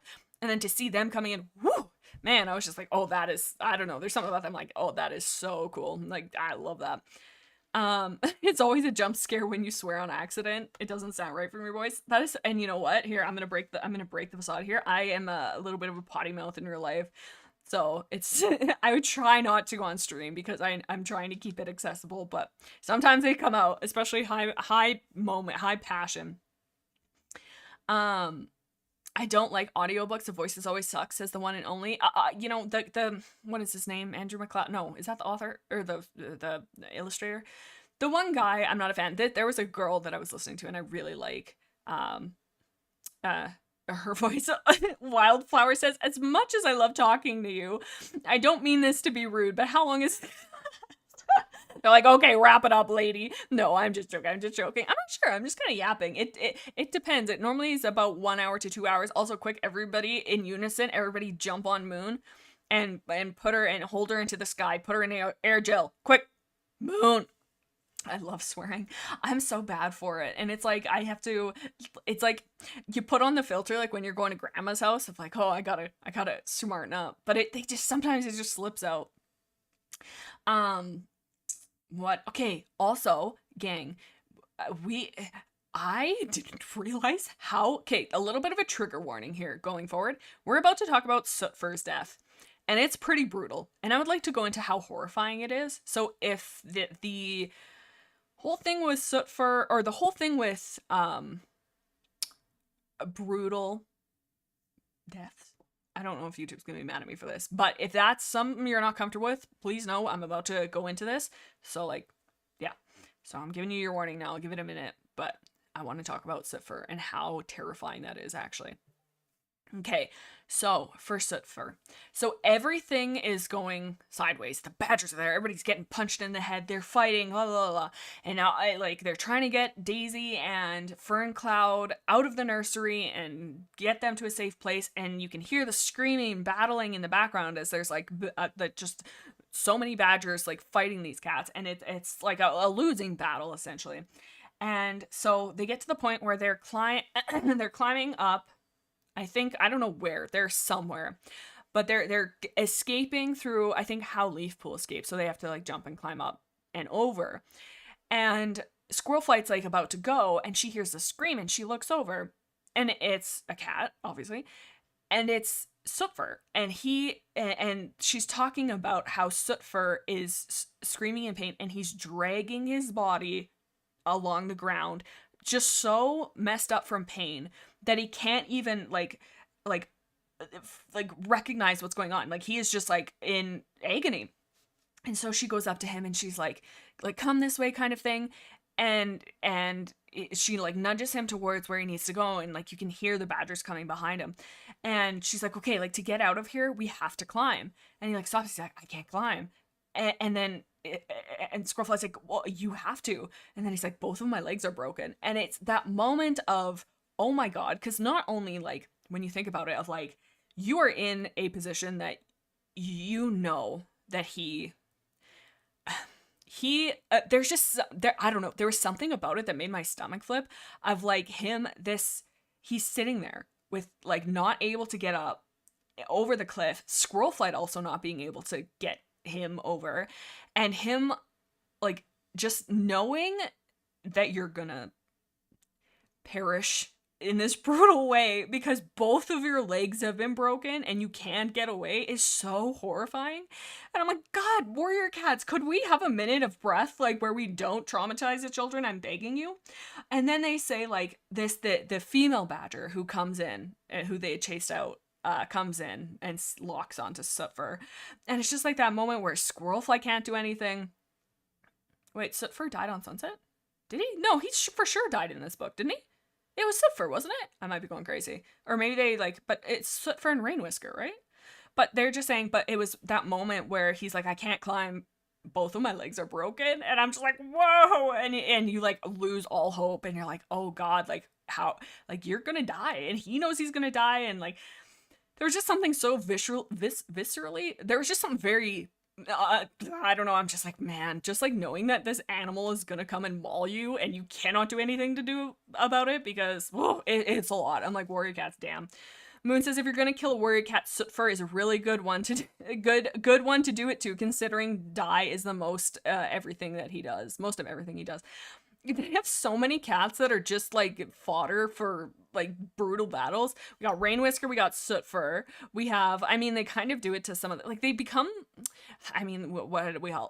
What else did we have? We had Willow. Oh no, I guess Willow Pelt didn't really die even on the screen, but there's a lot of cats who just don't do anything, and it's just like, oh, we need to show how intense this battle is. We're gonna kill off a cat that we've talked about, but yeah.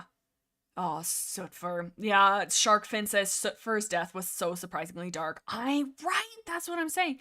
And like they say that like Squirrelflight is just watching, and she's like, I can't really remember because I was just so taken by Sootfur and his, oh God. And Squirrelflight is saying how the badger comes in and like locks in on him and like finishes the job, and she can't do anything. She can't do anything. And I'm like, oh my God, Sootfur. And it was just, I don't know, that one really, I was like, oh my God, warrior cats, this is a lot. But it did show you how brutal the attack was. And then after that, of course, we have Cinderpelt's death and her being in the, they don't really show how she dies. And also I don't really understand, like, because Leafpool, so Sorrel Kit is having her babies, and what a perfect time to do that. She really knocked it out of the park with that. It's not her fault, I'm just joking. But so Sorreltail has gone into labor, and Leafpool and Crowfeather burst into camp, and Leafpool's like, what's going on? They're like, please, for the love of God, help Sorreltail. So she goes in and she sees Cinderpelt's body laying down, like obviously just, it is not looking good for her. And they say how she's laying motionless, blah, blah, blah, blah, and it's not good. Oh, and not, oh man, Leafpool being like, no, it's okay, like, you know, I'm here now, we'll just, like, I'll fix this, you can have a nice long sleep, and then, like, everything will feel better, and Cinderpelt being like, girl, you're so dumb.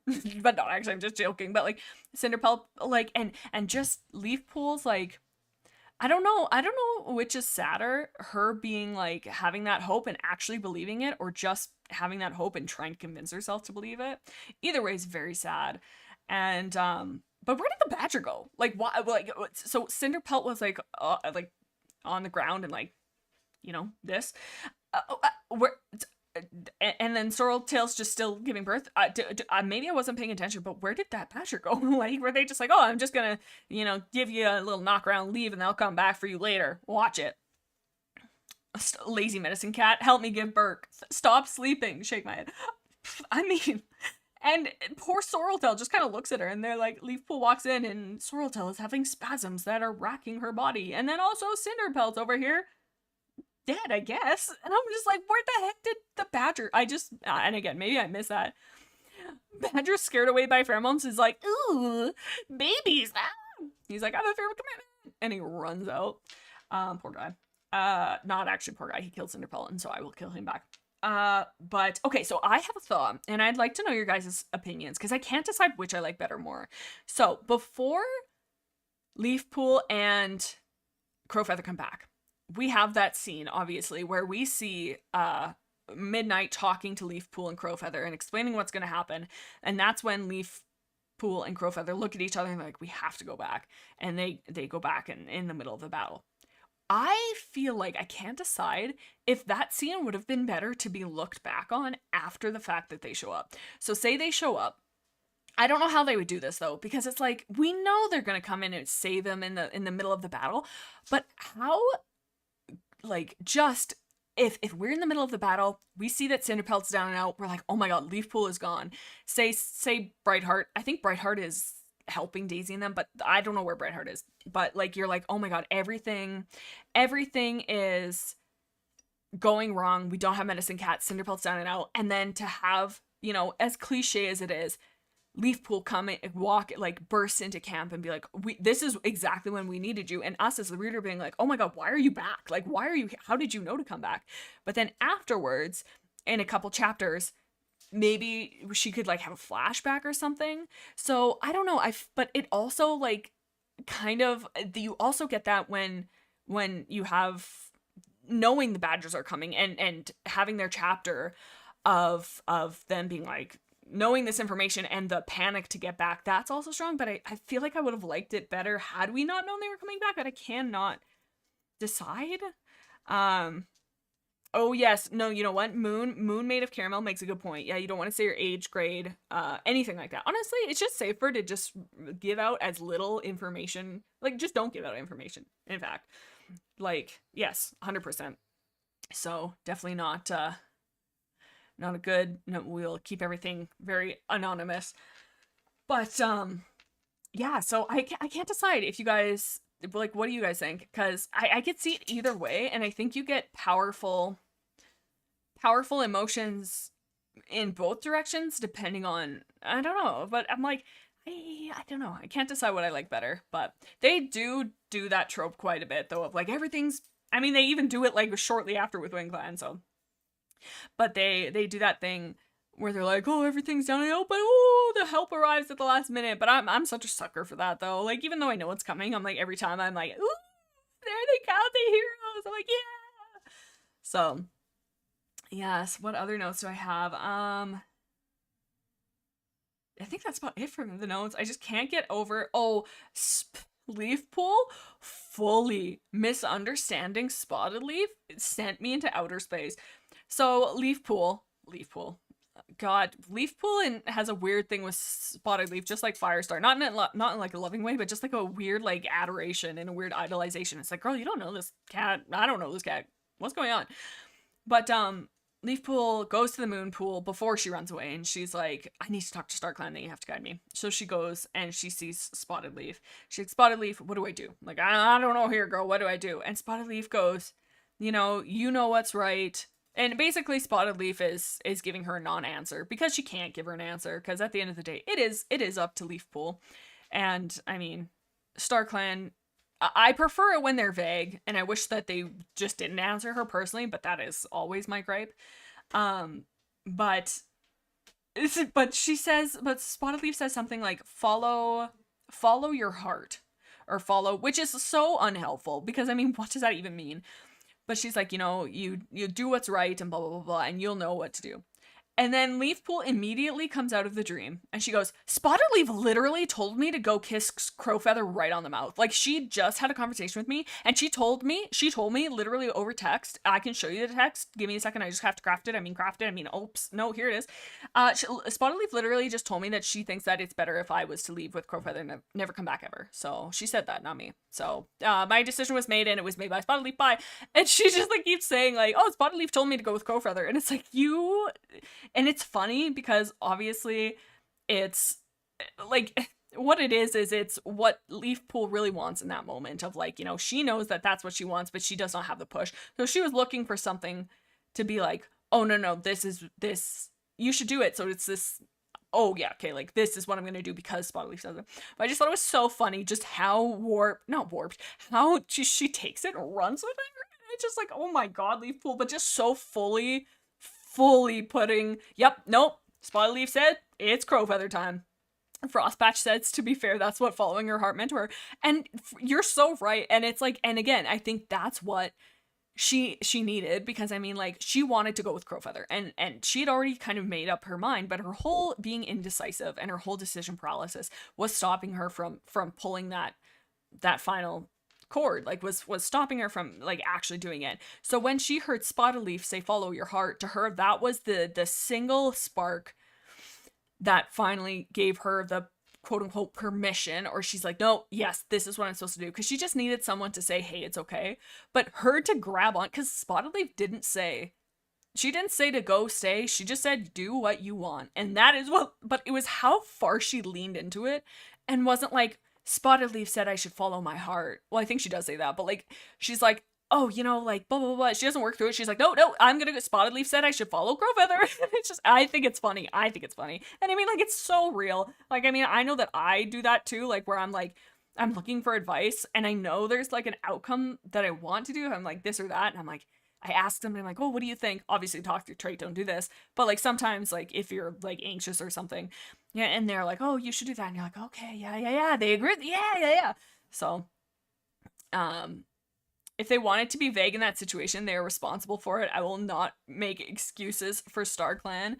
Vague and going with Crowfeather, man, they're so unvague and vague at the same time. It drives me crazy. I want StarClan to not exist. Period. Hello? Who am I, Tiger Claw? I want them to be as non-existing, as close to non-existent as possible. Or what I would love, and this is kind of a horrifying thought, is for StarClan, quote unquote, to be like one giant like cat.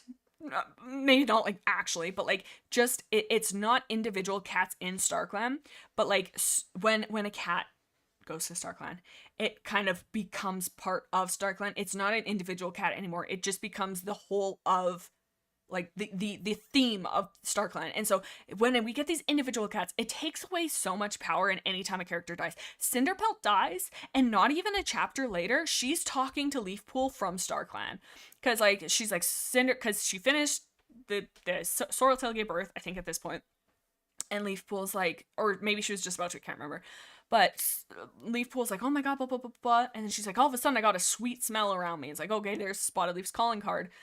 And Spotted Leaf comes up and she's like, we're always with you. And Cinderpelt says, don't forget, we're always with you. And it's like, and it's like that instantly took away any, and I know that they don't really bring Cinderpelt up after this, but like, I just wish that it was more mysterious and just any type of way to not have them the way that they are. And I don't know. And it's like, obviously the idea of once you pass, just being like absorbed into this entity is scary, and that's maybe not the most comfortable feeling, so that's kind of like messed up. But there's something about them individually being there and keeping their personalities and just everything. It's like, hey, then why does it matter? Like, what are the stakes?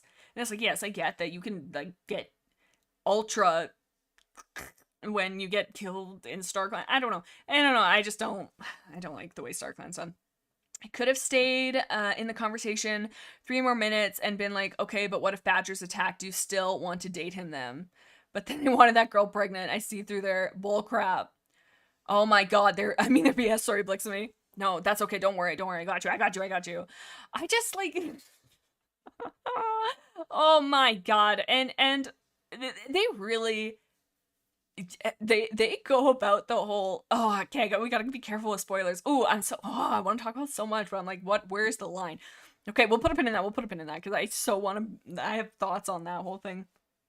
But man, yeah, so then Cinderpelt, I was so miffed when Cinderpelt instantly is like, oh, hey, I'm back. And then everybody, you hear the sitcom cheering, and everybody's like, when she dies, everybody goes, ooh, and then it's like, in fact, it's like this. And I'm like, no, that's like not sad enough. I need a more sad song. Soundboard, do you have something better? That's better. Poor Cinderpelt, R.I.P. You were a real one. I forgot what I was saying. I got distracted by the soundboard. But yes, yeah. But anyway, so it ends up with Leafpool's back, Crowfeather's sad, good. Yeah, and that's about it. And the book ends, and Wind Clan comes, and they're like, "Yep, haha, you needed us idiots." And that's Twilight, not the vampire book. But I think this book was made before Twilight. I think they just stole it, really, and that's messed up on their case. So that is Twilight. Next book is the last book in Arc 2, I do believe, Starlight. No, we did Starlight. Sunset? Sun something. Some type of day.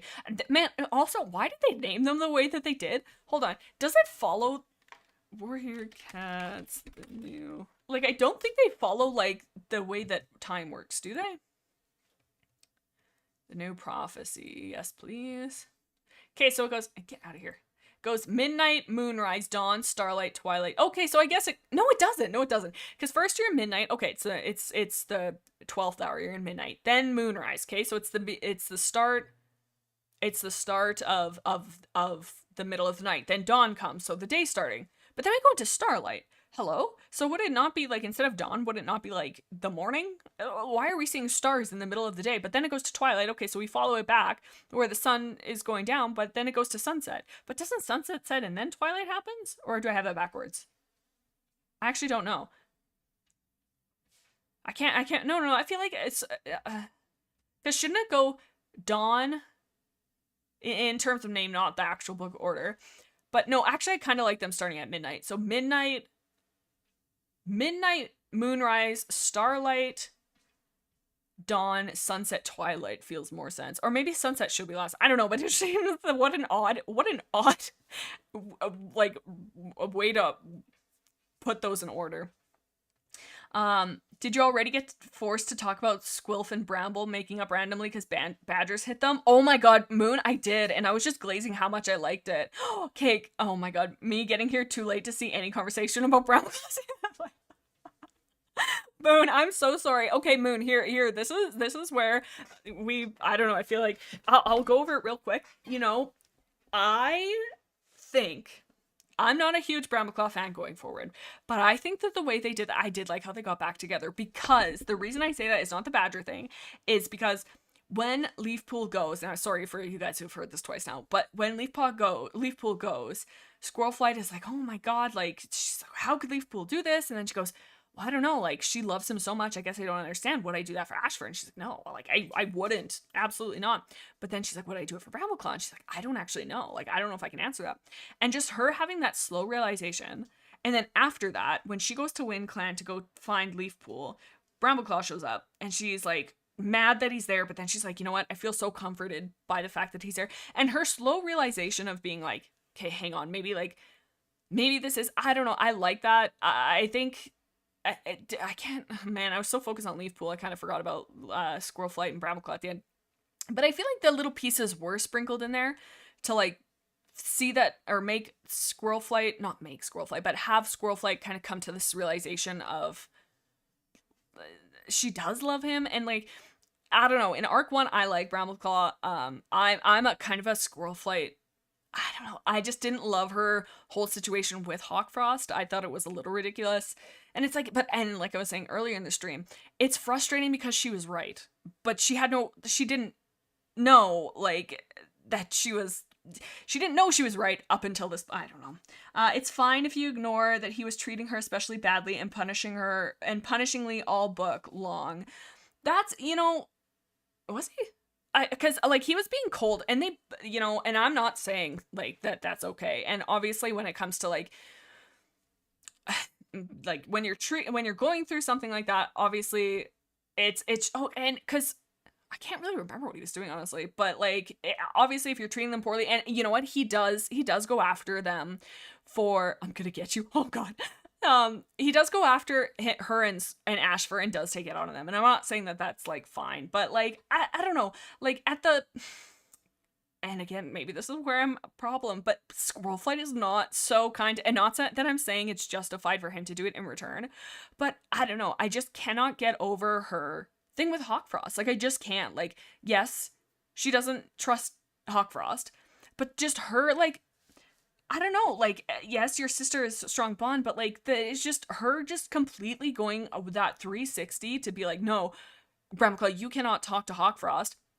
And Brambleclaw's like, that's my brother, like, why can't I? And she's like, well, my sister told me, like, not to, and obviously very different circumstances, but I don't know, like, it's just, like, to me, it wasn't, like, there was moments where I'm like, Squirrelflight, it's very real, but I just am like, okay, like, I would be frustrated with you too.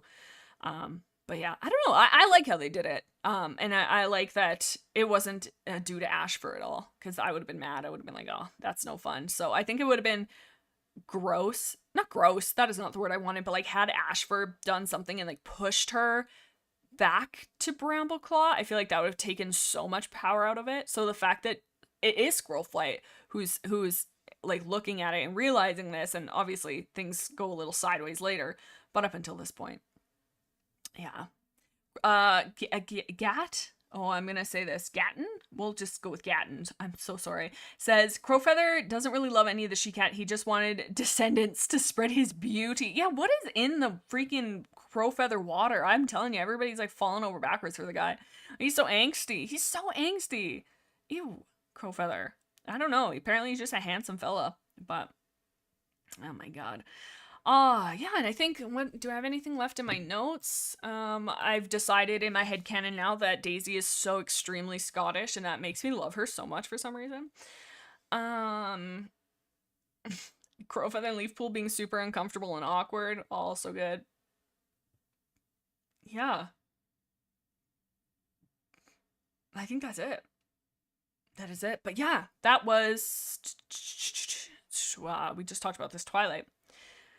I like her agency, just don't like the double standards presented in the narrative. Squilf is wrong for being unreasonable, but Brambleclaw is allowed to be unreasonable back.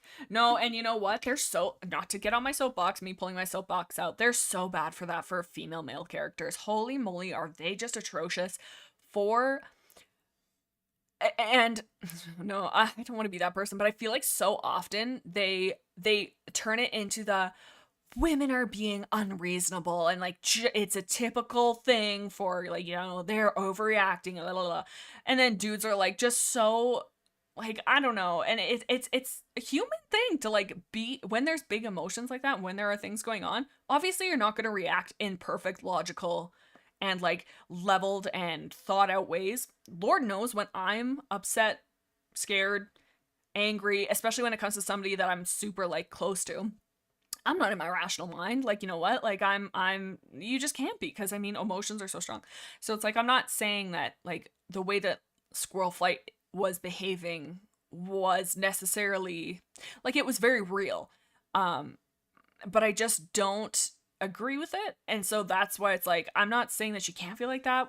In fact, it adds to it, but it's just like, I just don't agree with it. And it felt, I just wish she had reason to feel that way, but she just, the only thing she was going off of was, well, Squirrelflight, or hello, that is Squirrelflight. She's like, well, Leafpool doesn't like her, and I get a sense that Leafpool doesn't like him. Sorry.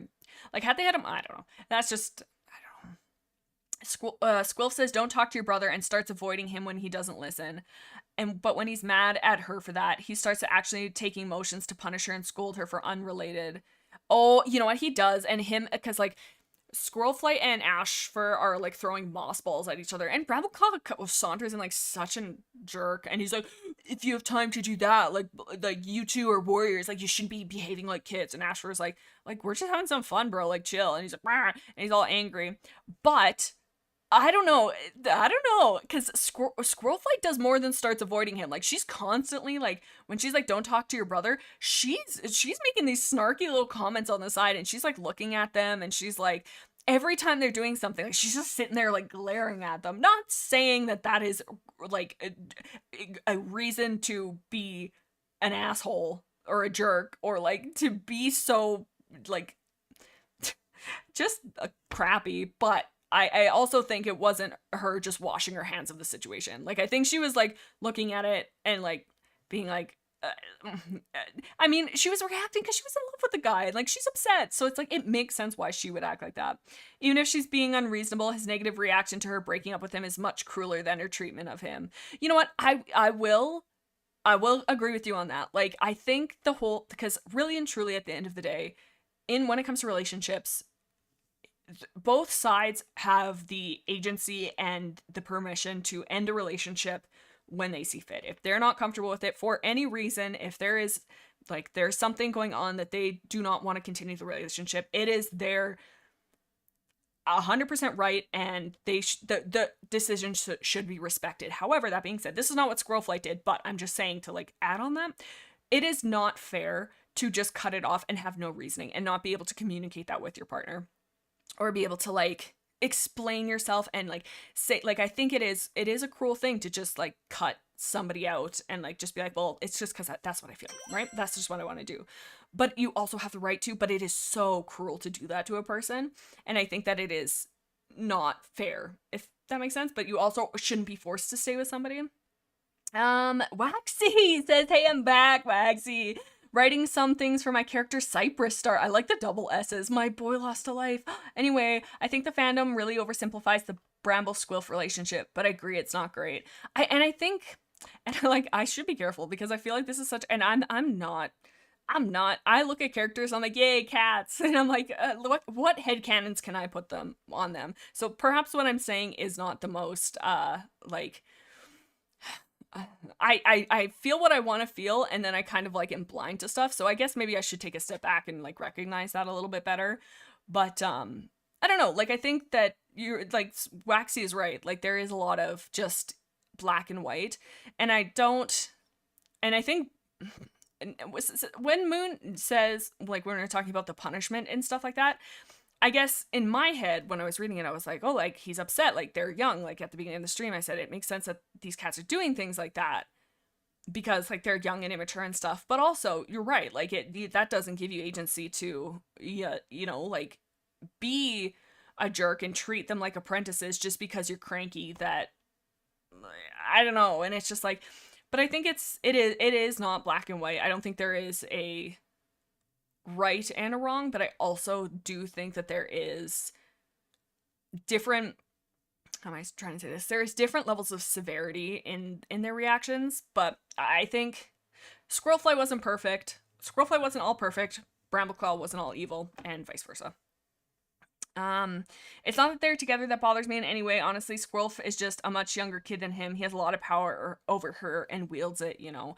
That is actually a very fair point. And she does, even when she's, sorry, now I'm just like going full into this, but even when like she becomes a warrior and stuff like that, it's still there is that vibe of like, and Brambleclaw always like, and like I said, I do like Brambleclaw in this arc, but he does have a lot of moments in this arc where he almost is like, well, I'm the deputy. Oh wait, no, I'm not. But maybe. But then he does deputy things like chastising Squirrelflight and Ashfur for and also, you know what, that is ridiculous because they were just having like, and really at the time in the book, nothing was happening. They were just gathering moss for, I can't even remember why. So it was Brambleclaw being a jerk just because he was like all salty and he's like, oh. But I mean, yeah, Brambleclaw, I don't know. He definitely, I don't know. All I can say though is Ashfur was chill for once in his life. He's acting deputy at the time to some extent, but like, why did Firestar ever say, yeah, Brambleclaw? Like, Brambleclaw doesn't even he's never had an apprentice. Like, if anything, I feel like Sandstorm, which is she is criminally underused in this book. You would think that she would step in as acting deputy, or since Erin's want it to be a dude, I disagree. But even Brackenfur has had like at least 12, if not 24 apprentices by this point. Longtime friend of Firestar, has gone through stuff, and like, I don't know, they're just, it seems, and it's like this natural, everybody's like, yeah, it's natural, Brambleclaw's gonna be the next deputy. Why? What did he do? Like, yes, he went on the journey, but so does Squirrelflight. I mean, Squirrelflight didn't have an apprentice. Neither did Brambleclaw. Like, it's just, it feels like, yes, because everybody's just like, yeah, he's the new deputy, but I don't understand why. He is considering Brackenfur. Yeah. That's who it should be Sandstorm in my opinion, but like, it just makes zero sense that everybody's like, no, yeah, it's I mean, no, it makes sense because the Brambleclaw, the Erins want to push that, and the whole, oh, will he be ambitious like his father, blah, blah, blah. And like, I get why they're doing it. It just makes no sense in my head. Oh my god, a Sandstorm can't be deputy. She's a she-cat, says Joseph. Seriously, that's what it feels like for the books. Like, it's so gross. Like, it makes zero sense for it not to be Sandstorm. She's had apprentices. She is one of Firestar's, if not the most trusted like cat in the clan. She knows how it works. She's often said, now I'm like pivoting to be so mad. Sorry, I'm just like, my soapbox is getting a lot of use today. But like, she has been constantly noted to not only be one of the best hunters in the clan, but also one of the fastest. So it's like she's very clearly skilled in all of this, but it probably should be Ramble. And it's just like, oh, why? Like, why? What has he done? Yes, sure. He guided the cats to the new forest. How fantastic. And you know, he single-handedly went to go see Midnight. No one was there. It was just him. There was no 6 cats. No. It was just Brambleclaw by himself. In fact, on the way, he saved 3 kittens from a burning house. So, and he doesn't even know what a house is. He just saved them. And so, of course, he's going to be... obviously being heavily sarcastic in the fact that he's just the same as Squirrel Flight. Like, yes. And sorry, and again, I'm like, not to say, I still really do have no problem. Well... Brambleclaw is not as bad as he gets worse. So not to take anyways, but like, it just makes 0 sense to have Brambleclaw be like this guy on this pedestal when everybody's like, yeah, it's gonna be Brambleclaw. Why? I don't love that. And then there's something else so good. Oh man, I know I kind of talked about this at the beginning, but Brambleclaw being so ready to get Birchpaw's an apprentice and then to like just take it away and like give it to Ashfur. I kind of forgot about that and I was like, oh, he's mad. And he was, and I'm like, oh, come on, suck it up, big boy. And it was just like, oh, I kind of forgot about that. I love how they invite Midnight to live with them and she's like, no, they do. And they're like, and so many, they're kind of rude to Midnight too. They're like, a badger's coming through. Oh my god, it's Midnight. But are you a traitor? And they're like, whose side are you on? And she's like, shut up, how about? And she's like, I literally brought you help. Enough. And they're like, oh, okay, cool. But, oh, poor Midnight. Oh, poor Midnight. Do we ever see her ever again after this? I can't remember. Oh, yeah, wait, yes, we for sure do. We for sure do. I was saying this in the other stream, but, like, what do we think if... So, Midnight is, like, a large creature that is dangerous to the cats, and she can speak cats. What if one of the warrior cats could speak mouse? And was like, I need to go deliver a message to Mouse Clan from Star Mouse Clan. Like, you know what I mean? I think that would be interesting to see it the other way. Or like just have, like, I know Millie quote unquote speaks dog, but we never really see that. But I just think it would be funny to see like the other side of that. But yeah. Huh. But yes, I'm seeing a lot of conversation about Ashfur going forward, and like these are valid and very good. So put a pin in them. I don't want to go to too much spoilers yet. I know we are doing spoilers, but I don't want to jump ahead too far. I want to kind of focus on what we have read. I'm pretty sure that time Brightheart could have been deputy if anything. Deputy if anything. They didn't care about the apprentice thing. She would be perfect. I was just about to say, did she have an apprentice? I you know what? I would agree with that. But I think that, like, because a lot of the time, sorry, a little frog in my throat. Like, the deputies often pick cats that they have, like, a strong bond and stuff with. Because, like, I think to be a deputy, too, you have to, like, kind of have a strong bond. So it's like, yes, Brightheart would be a good deputy. But I feel like it would make more sense for Sandstorm, Brackenfur, or even Cloudtail. Like, I don't love that that's a man, but the fact that Firestar is so closely bonded with Cloudtail and has that understanding where they can, like, have that communication where it's like, I'm not disagreeing, a Brightheart would be. In fact, level-headed wise, she would probably be a better choice. Because she would be able to, like, not be so... Like, Cloudtail rushes into things, and he's headstrong, and he fights first and thinks later. But I could also see, like, if it was between, like, you know, because a leader, like, you rely on your deputy for a lot. So I do see the value in having somebody that you, like, deeply trust and know very well. But... Ashfur seems mostly fine in this book, but he's very possessive. You know what? Who else said that? Was it Joseph? And you can kind of feel it ick a bit. This squirrel flight is mine. Yeah, I'm gonna, like, maybe, and you know what? Part of it is maybe me being, like, I maybe ignorant, I'm not sure, but I didn't really get that. Like, to me, I was like, I did see mind you, I listened to the audiobook, so I was like 75% as attentive as when I was reading.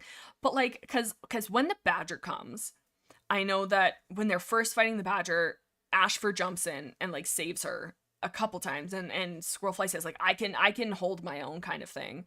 But I can't really like I can't think of a moment where he was like doing anything specific that put a red flag out, but maybe I just wasn't looking in the same way.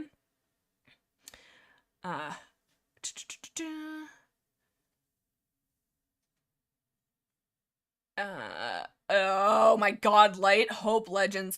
If Firestar had the choice, he would choose Spotted Leaf's ghost as his deputy. Light, you were like, it's so right. It hurts, and I hate that whole thing. But he'd be like, oh my god, like, Spotted Leaf, you know, this was always meant. No, let's not even get into it. Gross.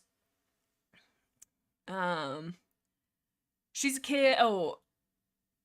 Oh yeah. She's a kid, you know. She's young. Her feelings and experiences with Bramaclaw are part of her. To her, she loved him her whole life since she was a kid, and they journeyed together. That's meaningful to her.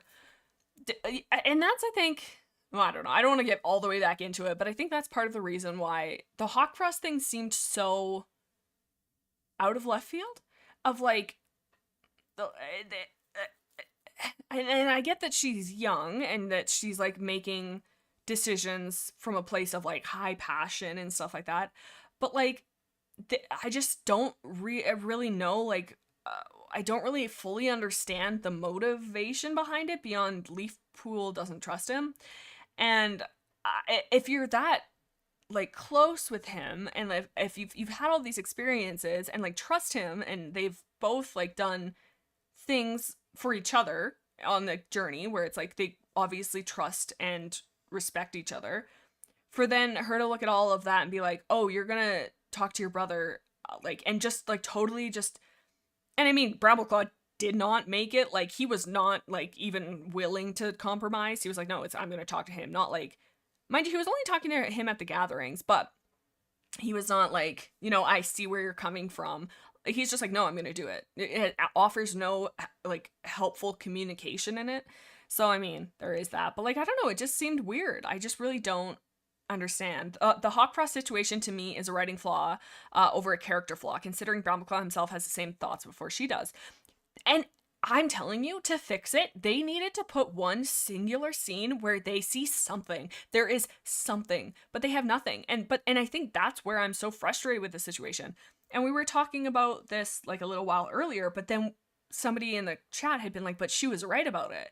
And that sucks even more because, like, yeah, she was right about it, but, like, she has no reason to be right about it. And it's just, it just makes the situation more complicated of, like, had that been more satisfying, or had I been able to see more, like, reason in that, I feel like I would be, like, more in the camp of, like, yeah, like, this is messy, but, like, I don't know, like, it's the unreasonability, I think, and again, it could be a writing flaw, but it's still, like, stuck in the situation with me, of, like, or stuck in the situation, is, like, it just, to me, she comes out as not being ready to be able to, like,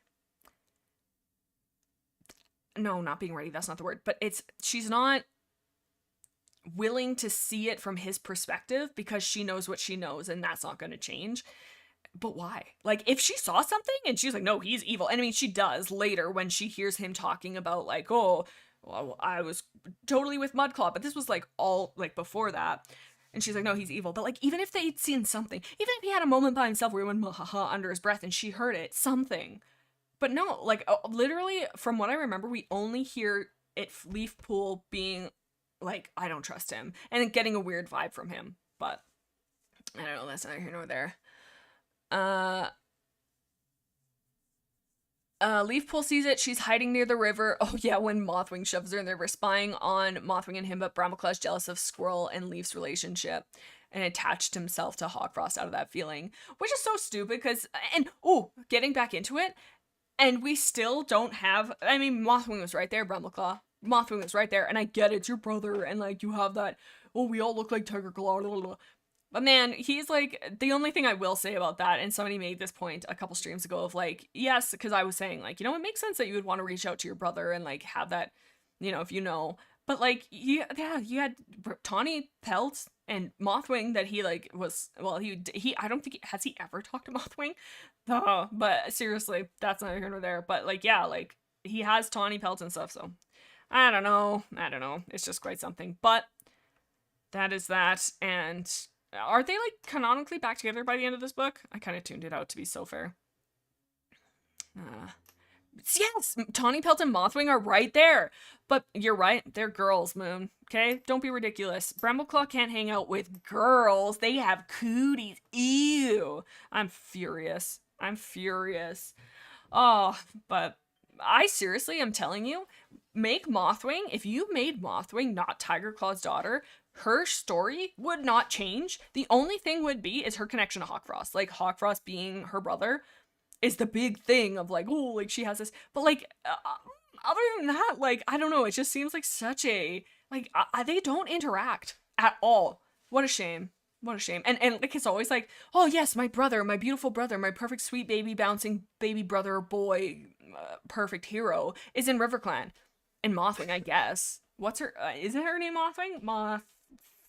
Bird? I know it's something. It's Moth something. Anyway, yeah, I think she lives there. She's my sister or something. I don't care, actually. I just know kind of adjacently that she exists, but I'm not putting more thought into it beyond that. And I'm a Mothwing. Well, yes, Mothpool as well, but a Mothwing apologist. I'm ready to fight. I think they officially get together in the next book, and Brambleclaw goes, what about Ashfur? And Scroll says I'll talk to him. Oh my god. I'm gonna read Ashfur carefully to see if we can see the start of his shenanigans next book, because I think that's when it starts. But the first time I read this book, says Light, I totally forgot that Mothwing is Tiger Star's daughter. That's what I'm saying. The only reason you remember it is because she's a Hawkfrost's sister. Terrible. And what a cool scenario would it be for Mothwing to not believe in StarClan because of Tiger Claw, because of like something that he did, and she's like she's protecting herself by being like, you're not real, you can't hurt me, Tiger Claw, because my ancestors are not real, because he's like haunting her or something and being like in denial or like pushing him out. But no, they never interact either. It's just honestly, and like, again, not to be that person, but it is because they're girls, like Tawny Pelt and Mothwing. Like, it is like they do not exist in the eyes of the writers when it comes to things like that. And they could have done some cool things, I think, in when it comes to theming of Tawny Pelt not feeling like she belongs, and similar to Hawkfrost. Like, could you imagine we got a scene with Tawny Pelt and Hawkfrost, and like, what if Tawny Pelt was like had a moment with Hawkfrost where Brambleclaw saw it, and they had this moment where it's like they both kind of see that they're in separate clans, and they have a moment, even a slight friendly moment of acknowledging each other and being like, hey, I see you, like we're in the same situation, like I wish you well, and then something of kindness, and then Brambleclaw's argument of being like, he's my brother, like he's just a guy, like you are seeing so much, like just something to like enforce the fact that he's not pure mwahaha evil. Like, and plus then we get a relationship connection to Tawny Pelt, and they do have similar stories in that they like don't, like, they have this shadow of Tiger Claw looming over them, and also are not in the quote unquote birth clan and stuff like that. And that would be so cool. And I know that Tiger Claw doesn't really interact with Tawny Pelt at all that we see, but it's like, she went to Shadow Clan. Like, what a good opportunity for him to like revisit her, because maybe to him, I don't know, but I think he could have done something cool with Mothwing too, but they just don't, and that is unfortunate, and it's sad. Tawny Pelt does get invited to the Dark Forest, but she turns around and is like, I don't want to be here, I've had enough of this guy, which is like, God, I want so badly for them to explore her time living under her dad, and they never have, and they never will, and if they do, it'll be so poorly. Did you guys see that new, I didn't see it, I didn't read it, but I did see it was a thing, there's like an extra chapter in like the new Into the Wild book, and apparently it's just Tiger Claw walking around just like thinking to himself. I can't remember if it's him. Like, I think it's on the in-between between the fight and when Firestar or Rusty joins. Oh my god, I'm yawning away here. Yeah. Oh my god, I've been yapping away. 2 hours. My god. Dang. Okay, so I think that's it for Twilight. Next week, hopefully, crossing our fingers, will be Sunset. And then we'll be done with Arc 2. And then on to Power of 3. How exciting. Thank you guys for hanging out with me. And yeah, hopefully we'll maybe stream sometime during the week. I'm hopefully going to get a video out this week, crossing my fingers and toes that that's going to happen. But I hope you guys have a good one. Thanks for hanging out with me, and we'll